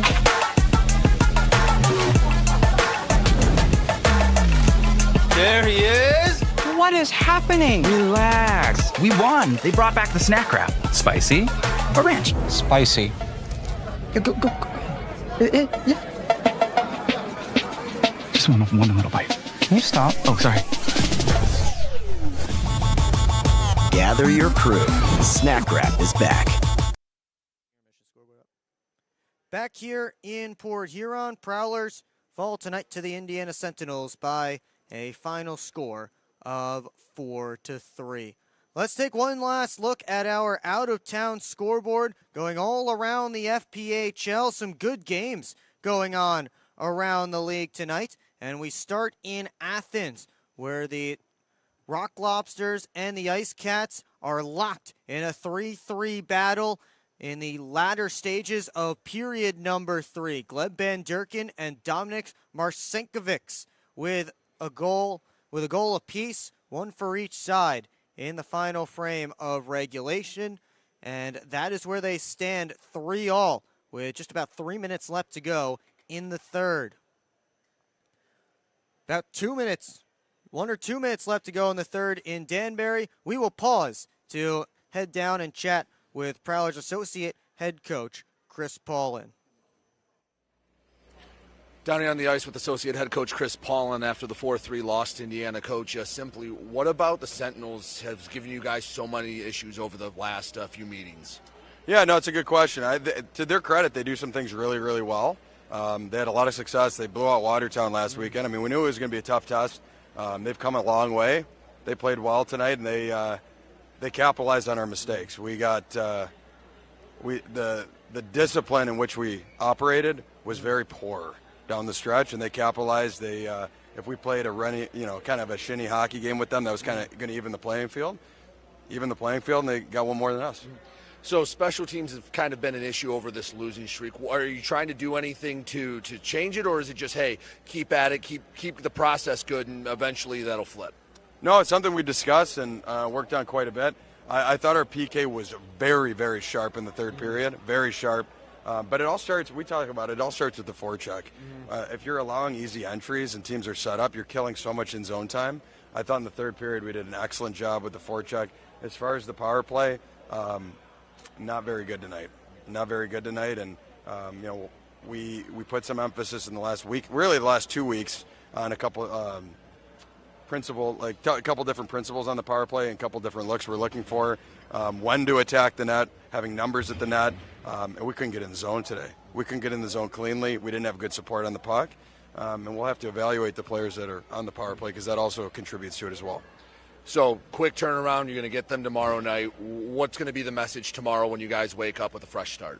Yeah, I mean, as always, win or lose Saturday, we do a lot of learning in the morning. We do video. One thing with our group I've noticed, and that we have enough of a sample size now, when things are going well in a game or we have a good start, I think there's a great focus on executing with discipline the systems we put in. And when things start to go chaotic or starts to go sideways, maybe we have a couple bad shifts, maybe the other team scores or there's a bad call, something gets us off our focus, we start kind of going onto our own page. I thought I saw that a lot down the stretch. We have 3 guys on the ice operating and 2 guys on their own page. Can't attack the net like that. You don't have guys landing at the net when you do attack because they're out of position. Those type of things are going to hurt you. We get guys caught low in the offensive zone. I mean, how did they score the game-winning goal? There's a breakaway. Right. We give up, 3 breakaways in the third period. We get guys on their own page. We talk about F3 being disciplined. That was poor. I thought our D had an abysmal game. Good. There's some of it was good, but overall bad. You're not going to win like that. All right. You're not going to win. Is that just guys gripping their stick too tight, trying to press and make a play, or is that maybe a lack of focus? I think that's guys trying to make it happen themselves. We have not constructed this team to win like that. If we had different personnel, maybe we could be all individuals and try to go out and win a game that way. First off, I don't think that's rewarding. And secondly, that's not the people we have. And it's funny because we've had some success early in the season, and sometimes when you have that early success, you forget how much effort it took to have that success, and you start to think that's who you are. Feel like you made it. Exactly. You think you've made it, or you think you've earned something. And the brain plays funny games with us, and that's what we talked about in the locker room. You forget the pains that it took, the will that it took to win every single game, win every single shift. And then you start to forget about that, and you don't play with the same urgency. You don't play with the same intensity. You look up at the clock and you go, oh, shoot, it's a tie game. In the third period, it could go either way now. And that's why you don't put a team away. I mean, we had an opportunity. I think we had an opportunity to go up 3, 4, 5-0 and say goodnight. We did not. We let them hang around and end up losing the game. Well, Coach, I appreciate it as always. Let's get some rest and hopefully a happier interview tomorrow night. Absolutely. Thank you. He's Associate Head Coach Chris Paul, and I'm Brady Beaton. Will, back up to you.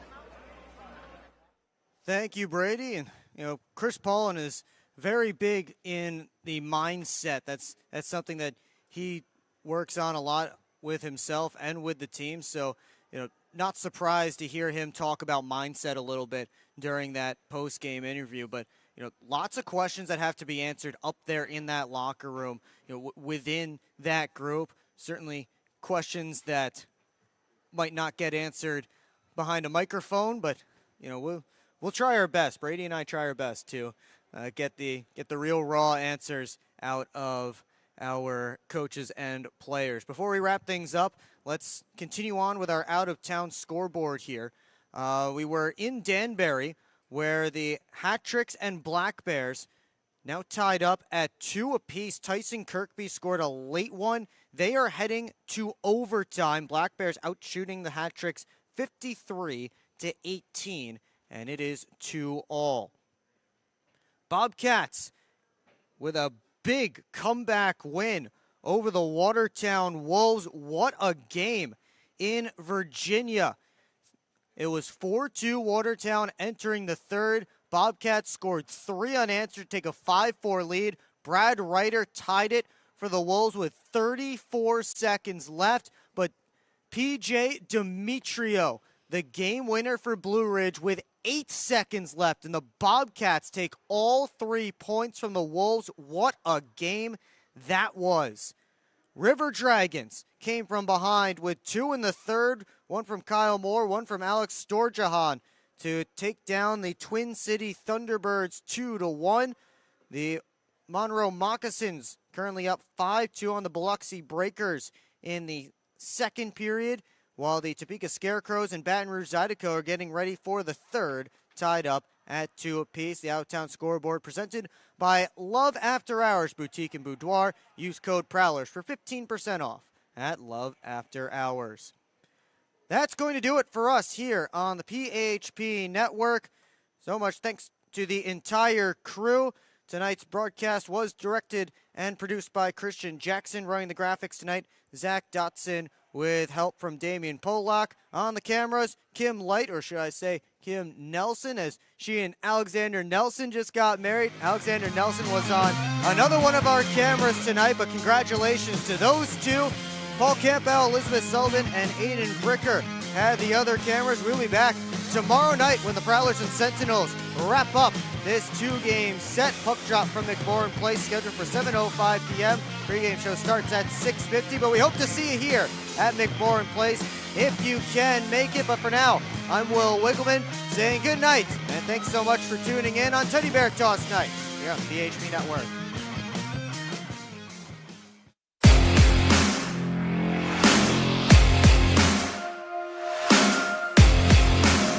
Thank you.